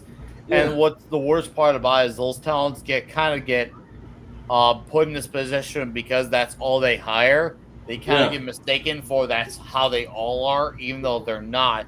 Because I've talked to some of these, let's just say, younger talents, but they don't get those positions because some of them, let's just say, they may lean a bit more to the left, but they know entertaining is the key factor in this. And they agree with people like us in that regard, but they won't get hired because they won't make the message the important thing. They want it to be entertaining first. That's why my buddy Russ Leach, who does his Cole books on Find My Comic. Russ is a fantastic artist, a great guy. We've had him on stream twice. We're going to make sure we have it a third time soon. We've gotten belligerently drunk, and that's a British man who can drink, by the way. Oh boy, can he drink? And he's a bit more, I guess you could say, to the left than I am. But when him and I get on show together, we're here to talk about comics. We're here to have fun, dab a little homoeroticism like it's Rocky 3. Have fun with it, and make sure the show is entertaining for people who are listening. It's very important that guys can come together from different backgrounds, and you know what? We gotta make sure the show delivers. It's very important. We used to be able to agree to disagree, man. Like back in the day when there was pre-Facebook, pre-Twitter and stuff, they had message boards, and I hung out back on a Transformers message board back in I think 2004, and that's where I met my best friend and stuff, and we've been friends ever since then, dude. And it's we all different kinds of politics and stuff, but it didn't care because we could all come together for love of this fan base. It was just, but now it's everybody's I can't they've been programmed to where they can't get past it. They can't even have anything to do with it. It's like it's sad. It is. Hey, it's sad indeed. That's why it's important we try to get to the other side. Kiwi's got a really interesting hunt here. There should be any politics in these movie shows, comics, figures. There shouldn't be any real world politics. I'm it's gonna be a really, I don't know if you want to call this room temperature take or a hot take or somewhere in between. I somewhat agree, somewhat disagree, and you interpret it as you will. I feel like if there's something that, let's just say, is established, it's important to not throw it in there. But if you're creating your own thing, and let's just say it's loosely influenced by it, and you still make it entertaining first, maybe it can be pulled off. And that's a key word, maybe. But if you're taking something that had nothing to do with it, like ever, yeah, it should absolutely be kept off limits for them. Because I don't mind some politically charged, let's just say, thriller movies. There's been some stuff where it's happened and it was still good. Once again, emphasizing entertainment first. But there's been some stuff that, let's just say, has political undertones. Right. And it's been good. It's been fun. You sprinkle it in there in the background. It's not like a front and center, and you don't, and it's like, sometimes it's more like in generalities. You know how like X-Men were, man? They threw like certain things, but it wasn't like right in your face. They kind of, it was subtle, and it wasn't like specific about something like that. But you got an idea. They kind of threw it in the background about like being prejudiced and stuff like that, because they're mutants. There were certain parallels to things that were going on, but it wasn't like, let me beat you over the head with it or anything like that. It added to the story. It didn't like become the story. I'm glad you mentioned X-Men, because when Klobby was living amongst us, we talked about X-Men, God Loves, Man Kills, and we talked about like when you would see entertainment and how there's this like one-way slanted towards people who are, let's just say, Christian. In that book, God Loves, Man Kills, yeah, you had some extremists who were Christian, but you also had people who they made very clearly obvious that, hey, yeah, they're Christian, but guess what? They're good people too. They made a direct distinction that, there's some crazies, but guess what? There are people who are not crazy too. They just happen to want to, let's just say, live and let live for the conversation's sake. And nowadays, you wouldn't even have that. Nowadays, it would be all of them are extremists, all of them are crazy, all of them are psychotic. There's no such thing as a good Christian to them. That to me is like insane. Like, how do you live like that when you think that way? Because when you look at guys like Jack Kirby, Steve Ditko, Larry Lieber, hell, point to many writers, even in Hollywood, even of the time. A lot of them came from life experience. They went out. Some of them were veterans. Some of them are things. But either way, they all had life experience.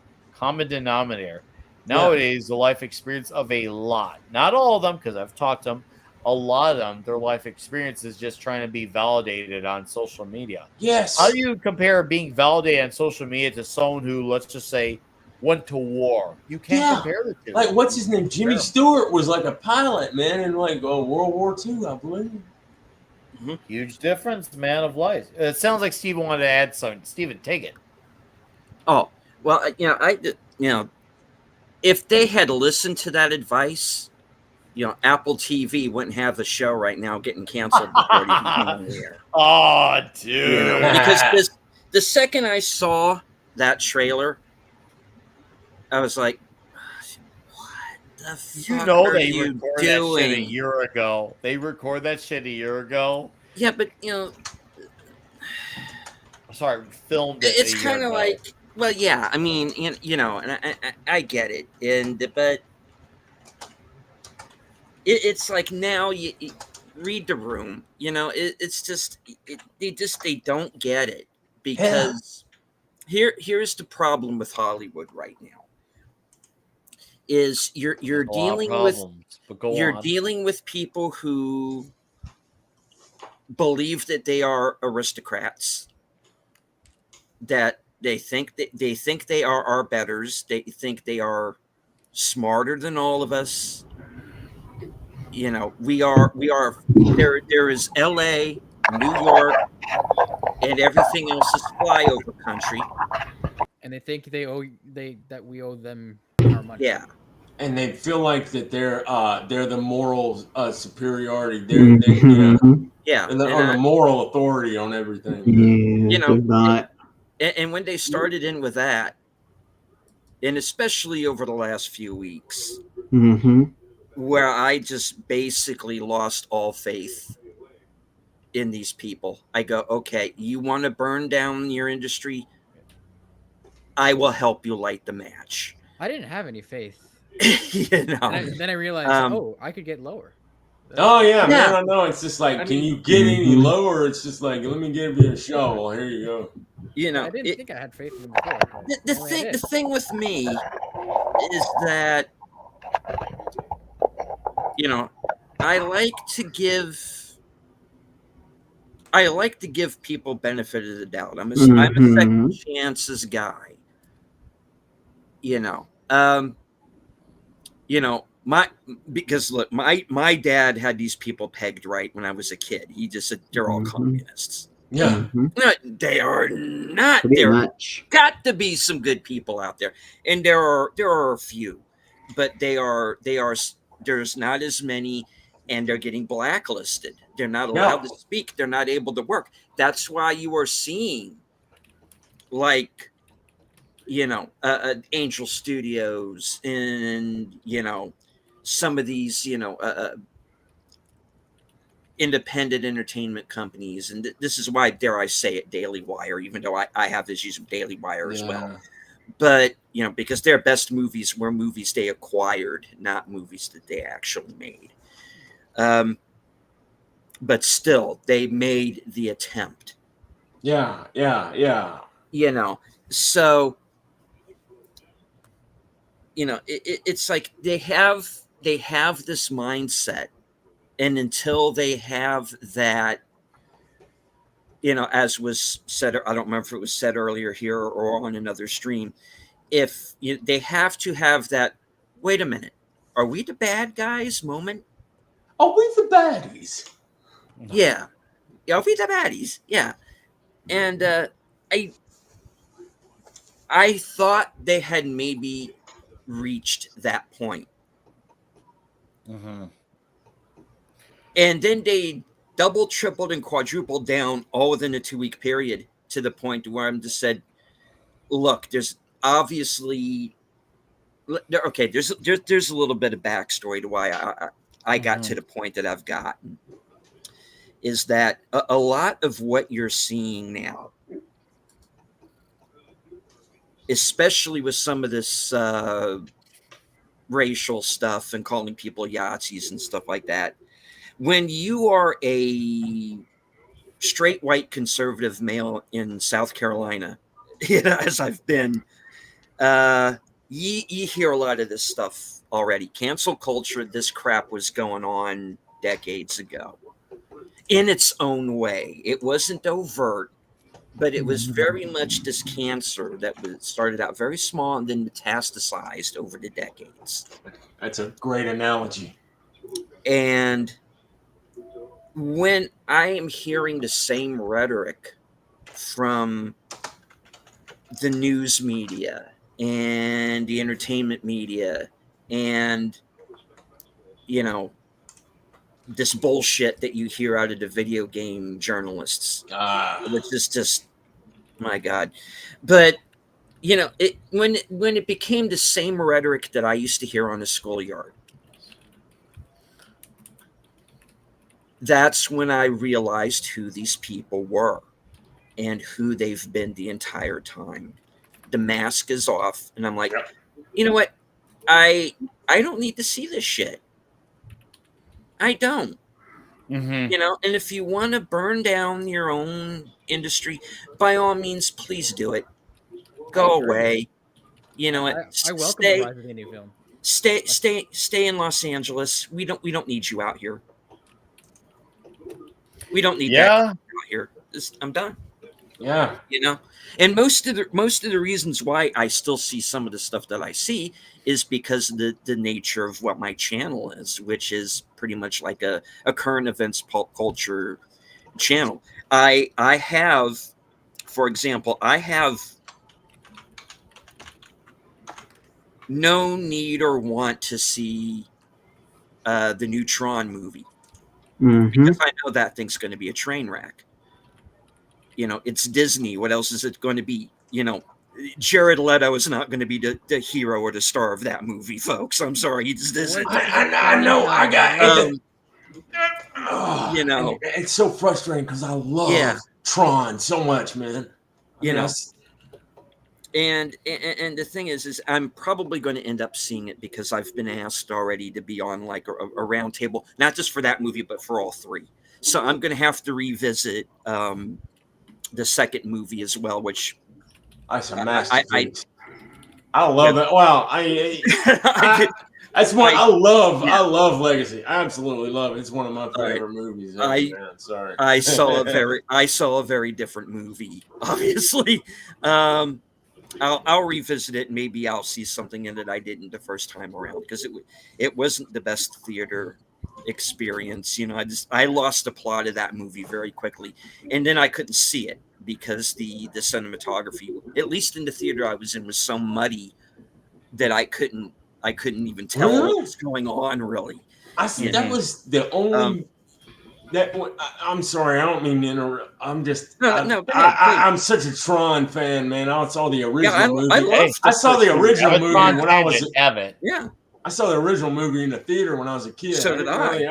I didn't really understand what was going on, but it was just neat to see because it was the first use of like CG ever, man. It was like a mixture of like animation and like live action, but Legacy I saw in 3D, and that to this day is the best 3D experience and one of the only ones that it actually fit, because when they went into the digital world, all that stuff in 3D looked so good. You know, when I saw it, I mean, you had like there you go. There you go. Is that who is that? Is that Kevin Flynn or is that Tron? Yeah, I'm gonna embiggen Tim. Tim, let me embiggen you, buddy. Embiggen. That's Tron. Yep, it's Tron. He's got the T on his chest. There you go. I can see it now. All right. Yeah, this is the original Tron figure made by Tommy back in the 80s. Wow. I bought this for like $40 off of the eBay seller, but he doesn't have his disc. Oh man.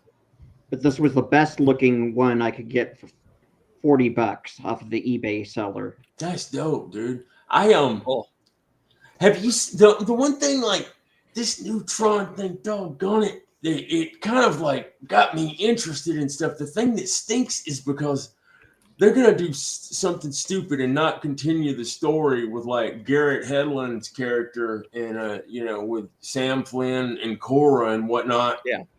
But I did see that. Do you see the clip where it's got? And I've never like. You've seen the clip where they have him on the original grid and gets on the light cycle like the '82 movie. That's it's just I don't know. Disney, they had a sequel in the works to Tron Legacy, but like they wound up buying Star Wars and they totally dropped the project. Yeah. And that purchase worked out for them though. Yeah, man, I know, right? And you can't trust this movie. You know it's gonna. Yeah, you can't trust it. You're absolutely right, but it's like, dang it, I'm probably gonna watch it. I think the actress from the original Tron died.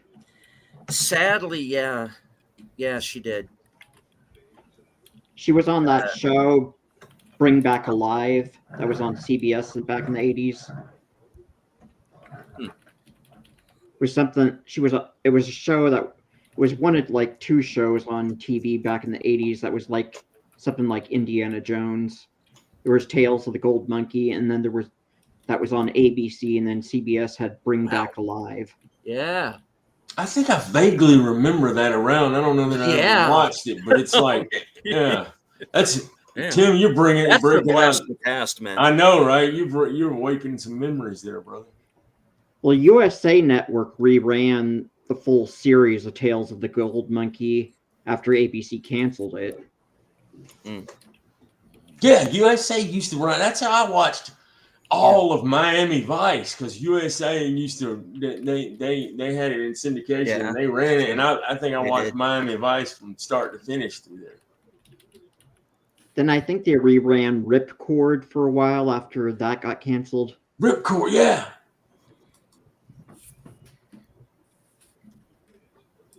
And then they reran Lost in Space and Land of the Giants, to Irwin Allen's sci-fi series of the 60s. Yeah, USA used to do that a lot, man. They had they made a name for themselves. Sort of, they had a niche where they were running a lot of the older shows. Man, they'd get the rights, I guess, to run it in syndication, and it was like that's how I was able to watch a lot of them. And I want to say they would do it like they would. Some of them, I think Miami Vice, they'd run. It was either every day. Sometimes it might have even been twice a day, or they'd have like a block where it would be like 3 or 4 episodes in a row. Then I think they aired Airwolf after CBS took it off.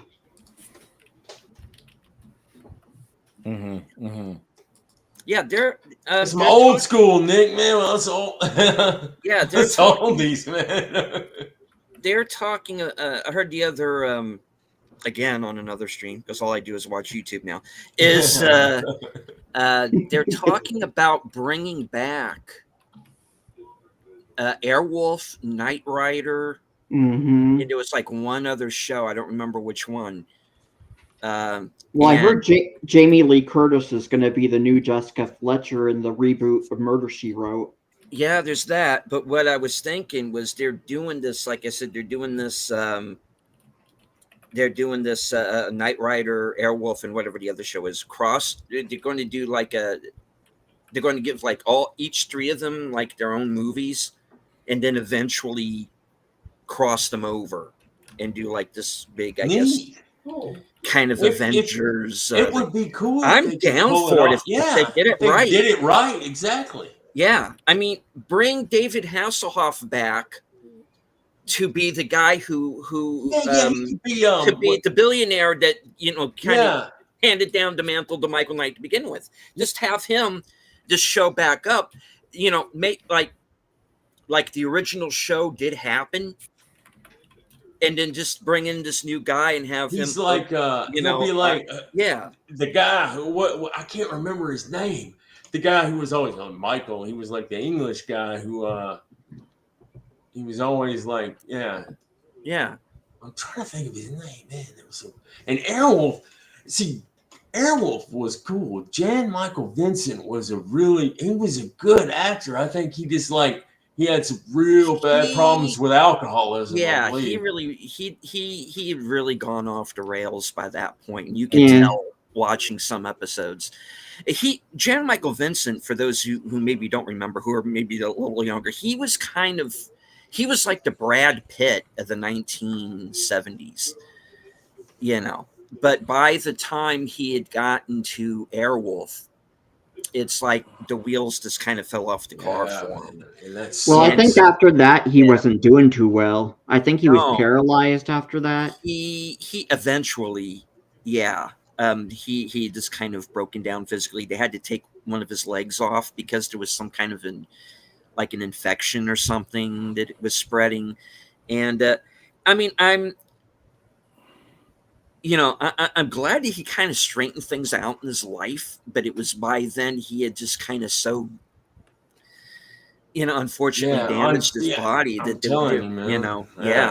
it'll destroy you, man. It will. Yeah, he was somebody. He was one of those guys who was like 10 years too late. Yeah, and by that I mean, they were somebody who there were guys, and Jan Michael Vincent's one of them. Christopher Jones is another one. The guy who did Precinct 13, who played Napoleon Wilson. These were the guys who really needed Tarantino Yeah. But it was like 10 years. It was just 10 years too late. Nick, I'll tell you a movie You should check out, and I'm sure Steven knows about this, that Jan Michael Vincent is called Damnation Alley. It's got Jan Michael Vincent, and it's got George Papard from the A-Team. We did a show on it. Me and Big Al Presents. He has this show on Friday nights called Films with Friends, and we did Damnation Alley one week, not too long ago. Like they had that like that 6-wheel beast that they rode around in. That was cool, man. I remember watching that on TV. Damnation what? Alley. Damnation Alley. Yeah, it came out in 77. 77. Okay, I've not seen that. Here's what happened. It came out the same week as Star Wars. Right. So quite a few movies came out the same week as Star Wars. Jeez. I know, right? Well, they were so overshadowed that it's just just stealing everything, but yet the other movies took like a long time for them to get noticed because Star Wars overshadowed them. Yeah, Star Wars ruled the world there for about 2 years. And Damnation Alley is really a movie that deserves to be seen for what it is. And it's not the best movie ever made, but it's not trying to be either. Cool. It's just this cool, entertaining little post-apocalyptic movie. Yeah, like science fiction post-apocalyptic. Like it's like a Roger Corman movie. It's just like a B movie, but it was put out by Fox. And it's got like it's like all this fallout from nuclear radiation and everything, and they have to drive it. They're driving across like the country, and that's why they call it Damnation Alley. They're going through this, post-apocalyptic world. And then there's the spiders. Oh, and the scorpions. Oh no! Oh, and the cockroaches. Man. Oh man, it gets gnarly. But it's bad. I think you dig it, Nick. I think you would dig that movie. Yeah, that reminds me of another movie from the 70s called A Boy and His Dog. Oh yeah, with Don Johnson and Jason Robards is in that. Yeah, Jason Robards. Yeah, that's a crazy movie too. That great 70s era ending that it has. Oh, you went there. Okay. Yeah. Don't want to give away the ending for anybody who didn't see it, but when I first saw that movie, I was like, that did not just happen. they really... Oh, okay. Well, good morning. So, Mass Grave, I want to say, how you doing, buddy? Okay. Great to see ya. Have you listened to the new Between the Buried and Me album? I want to know your thoughts if you have heard it, okay? Please let me know if you have. I want to know your thoughts. I apologize, guys. Something important swung my way the last 5 minutes. Luckily, you guys were carrying the conversation, so I disagree, man. I love it. He's as mid as fuck. I'll even go as far as to say I strongly disagree. I love it. I was actually listening to it earlier today, even a few weeks into it. I love it so bloody much. Actually, I think it's better than much better than Colors 2. I don't know about, and I think it's better than Coma Ecliptic. I'm not sure about Automata though. I'm not. What's up, DJ Play? Nice, but gents, you got anything else you want to bring to the conversation? Like some to say, recommend, question, concern? Otherwise, go ahead. There are a few things I'm definitely looking into, and I'm going to have to save my money for November because there is going to be a 10th anniversary 10-disc set from Shudder. And I pulled this up just so I could remember all that was going to be on it. They got Terrified, which is the first movie by the same guy who did When Evil Lurks from last year. The Mortuary Collection, which has Clancy Brown in it, Kurgan, yeah. The Dark and the Wicked, which I think Lance Henriksen is in. There's a movie called Host, which I'm actually kind of a fan of, which is about this seance that's taking place over a Zoom call, and things don't go well. You got Mad God, which is Phil Tippett's movie. That's the claymation. It's also a VHS 94, Caveat, Skinamarink, Late Night with the Devil, and In a Violent Nature. So I'm looking forward to that. You've also got the 4K for John Woo's Hard Boiled. That's going to be coming out in November, and they're also on 4K. They're re-releasing the Better Tomorrow trilogy. So I'm definitely looking forward all this to stuff those. on 4K, man. I don't have anything that'll play 4K, and it stinks because Tron and Tron Legacy, everybody was saying how good they are. They just put them out on 4K.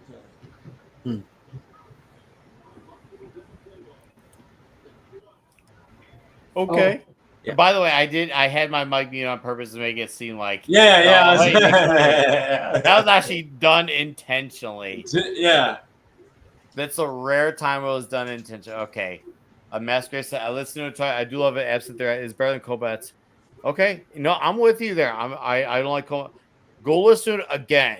Because here's the thing. The Blue Nowhere took a handful of listens because that album is very different, ... even for them. And that's saying a lot, considering how radically different that band can be. In my opinion, this album made them outbungle Mr. Bungle. For those of you in the chat who do or do not, or even on the path, you know who Mr. Bungle was. Yeah, Mike Patton's alternate band, yeah. Remember how crazy and genre flipping Mr. Bungle was? I didn't listen to a lot of it. I just know it was pretty. They were pretty freaking wild, man. They were wild. Yeah, the genre flipping. They would have these really wild parts, and then they have some Elvis sounding parts. Between the Buried in Me is a band that's now been going on for like 26 years now. They're on their 11th album that I put out a few weeks ago. And in my opinion, this album made them outbungle Mr. Bungle because they make the polarization of Mr. Bungle look sane. Now, quality, we could have a good debate, discussion, whatever, yada, yada, yada, yada. But in terms of the polarization of how crazy and out there, Between the Buried and Me, in my opinion, outbungled Mr. Bungle and how out there they got with this one. And they're one of those bands where they're able to cover, let's just say, Metallica's Blackened, but able to also cover on the same covers album, Counting Crows and Queen's Bicycle Race. I'm not joking. Yeah, it's that's you know what though? That's talent, man, to be able to go from something like that all the way to something like that's going that's all over. I'll have to shoot you an album or two, sorry, because as much as I love the album, as much as I love the new one, I feel like because it's so out there, once again, ...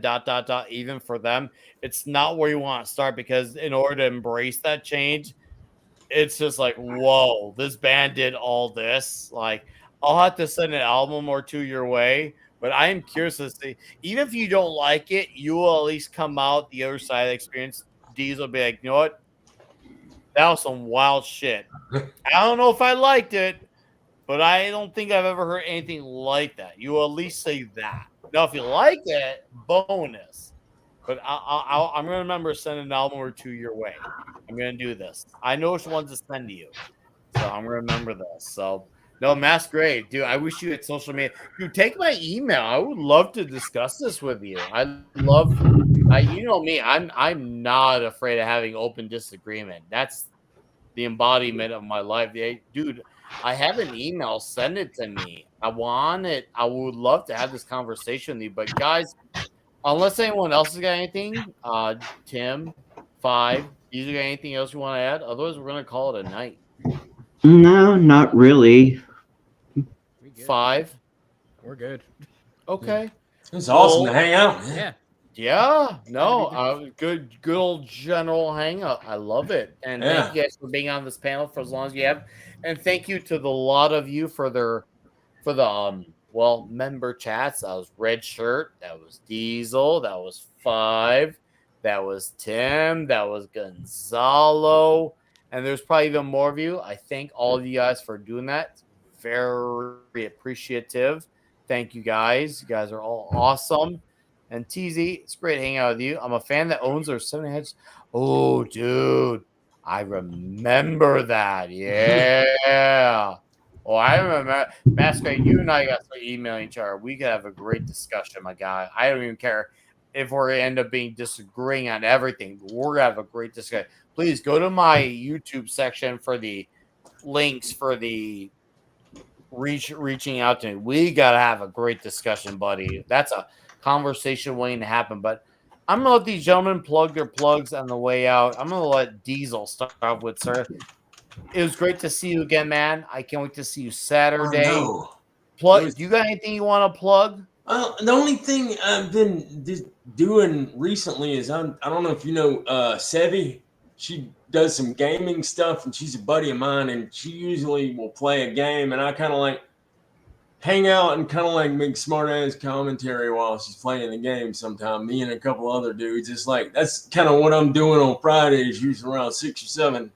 It's on her it's Sevi's gaming channel. She's like she does some stuff with I think she's on like Drunk 3PO's Monday hangover stream a lot of times, but yeah, that's about all that I've been up to, man. And of course, gonna be here Saturday, which is gonna be dope, man. I'm looking forward to that, man. I'm on, yeah. But thanks for. I'm just glad, like I bumped into. I happened to like click on YouTube, and I'm like, Nick, what member stream? What? I thought it might have been at first when I was looking at it, I thought it might have been one from previous a while back when it was like live. I'm like, oh, cool. You guys are great members. Some might say they're the best members. Thank you, TZ. No, Diesel, it was good to have you on. You've been missed around here. I can't wait to see you on Saturday talking Transformers. It's going to be huge. Thank you, sir. Huge. Tim, it was great to have you on. Do you got anything you want to plug, or you just want to say hello and goodbye? Well, I still have a YouTube channel where I occasionally cover my physical media, but I've also got some Star Wars toys. So there's Streets of Mos Eisley diorama right behind me.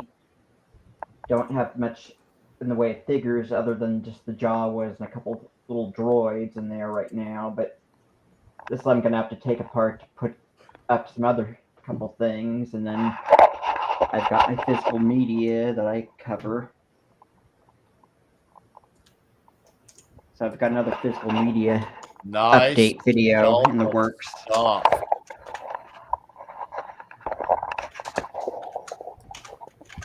I like that. Well, thank you, Tim, for being here, sir. Like Diesel, thank you for being a member of the channel. I appreciate you coming and hanging out. It's good to have you guys on here just to chat about random shit. You know, not the plan. Sometimes you just got to go with it.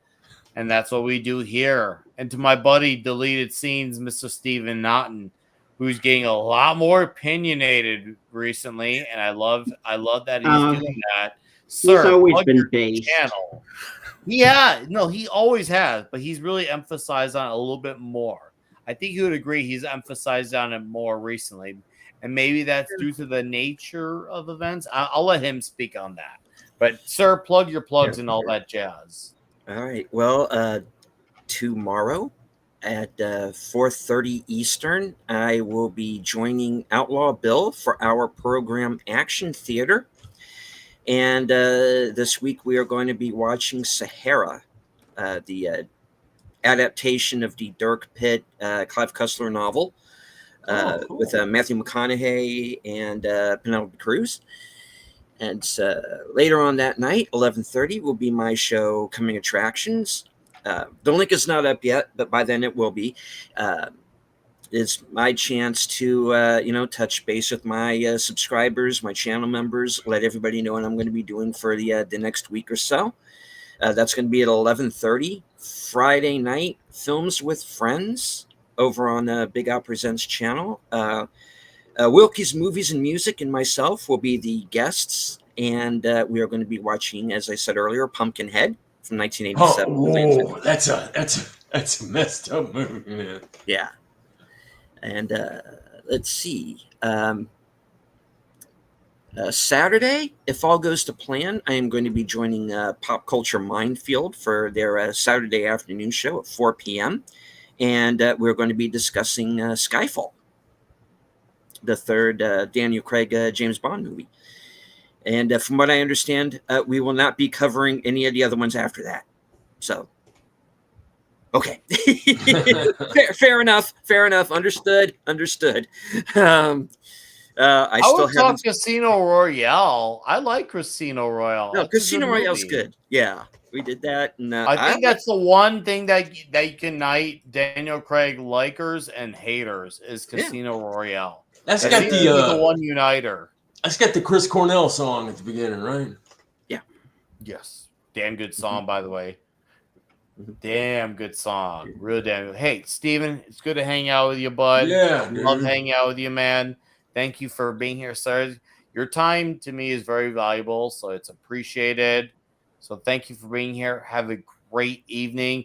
5 picoseconds, my man. Please, you've got to plug out. Otherwise, we're calling it a night. No plugs. Just we're kind of on break for the podcast for a bit. Okay. But I've been reading 52. I just wanted to.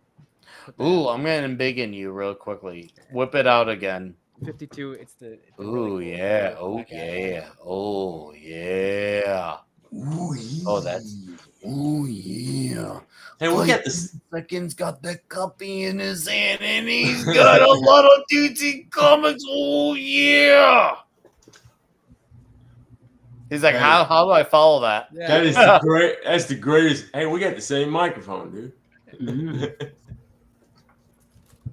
Look at them carrying red pieces together. It's just a good microphone. It's it's a HyperX, man. It's real. It's sounds pretty good, and it's not too expensive, man. Well, dude, thank you for being here. Great to see you again. It's been a while as well. 5. Yeah. Gentlemen, it's been fucking awesome. I'm going to try to do my fucking damnedest. If I had to eat my own head off, which means I would die, I'm going to try to survive it and make sure we do another member stream on Wednesday night in hopes I can get the band back together for another one of these. But chat, thank you for being here. This is the end of the show. I hope to see a lot of you Saturday night for Klobby's Comic Shop. Next week, Toxic Tuesday, we'll be talking the Ryan Reynolds movie, Waiting. So until then, you all have a good night. Goodbye, good fight, good night. Okay, we are plugging out. I smell horse shit. It's horrible, but I can smell it.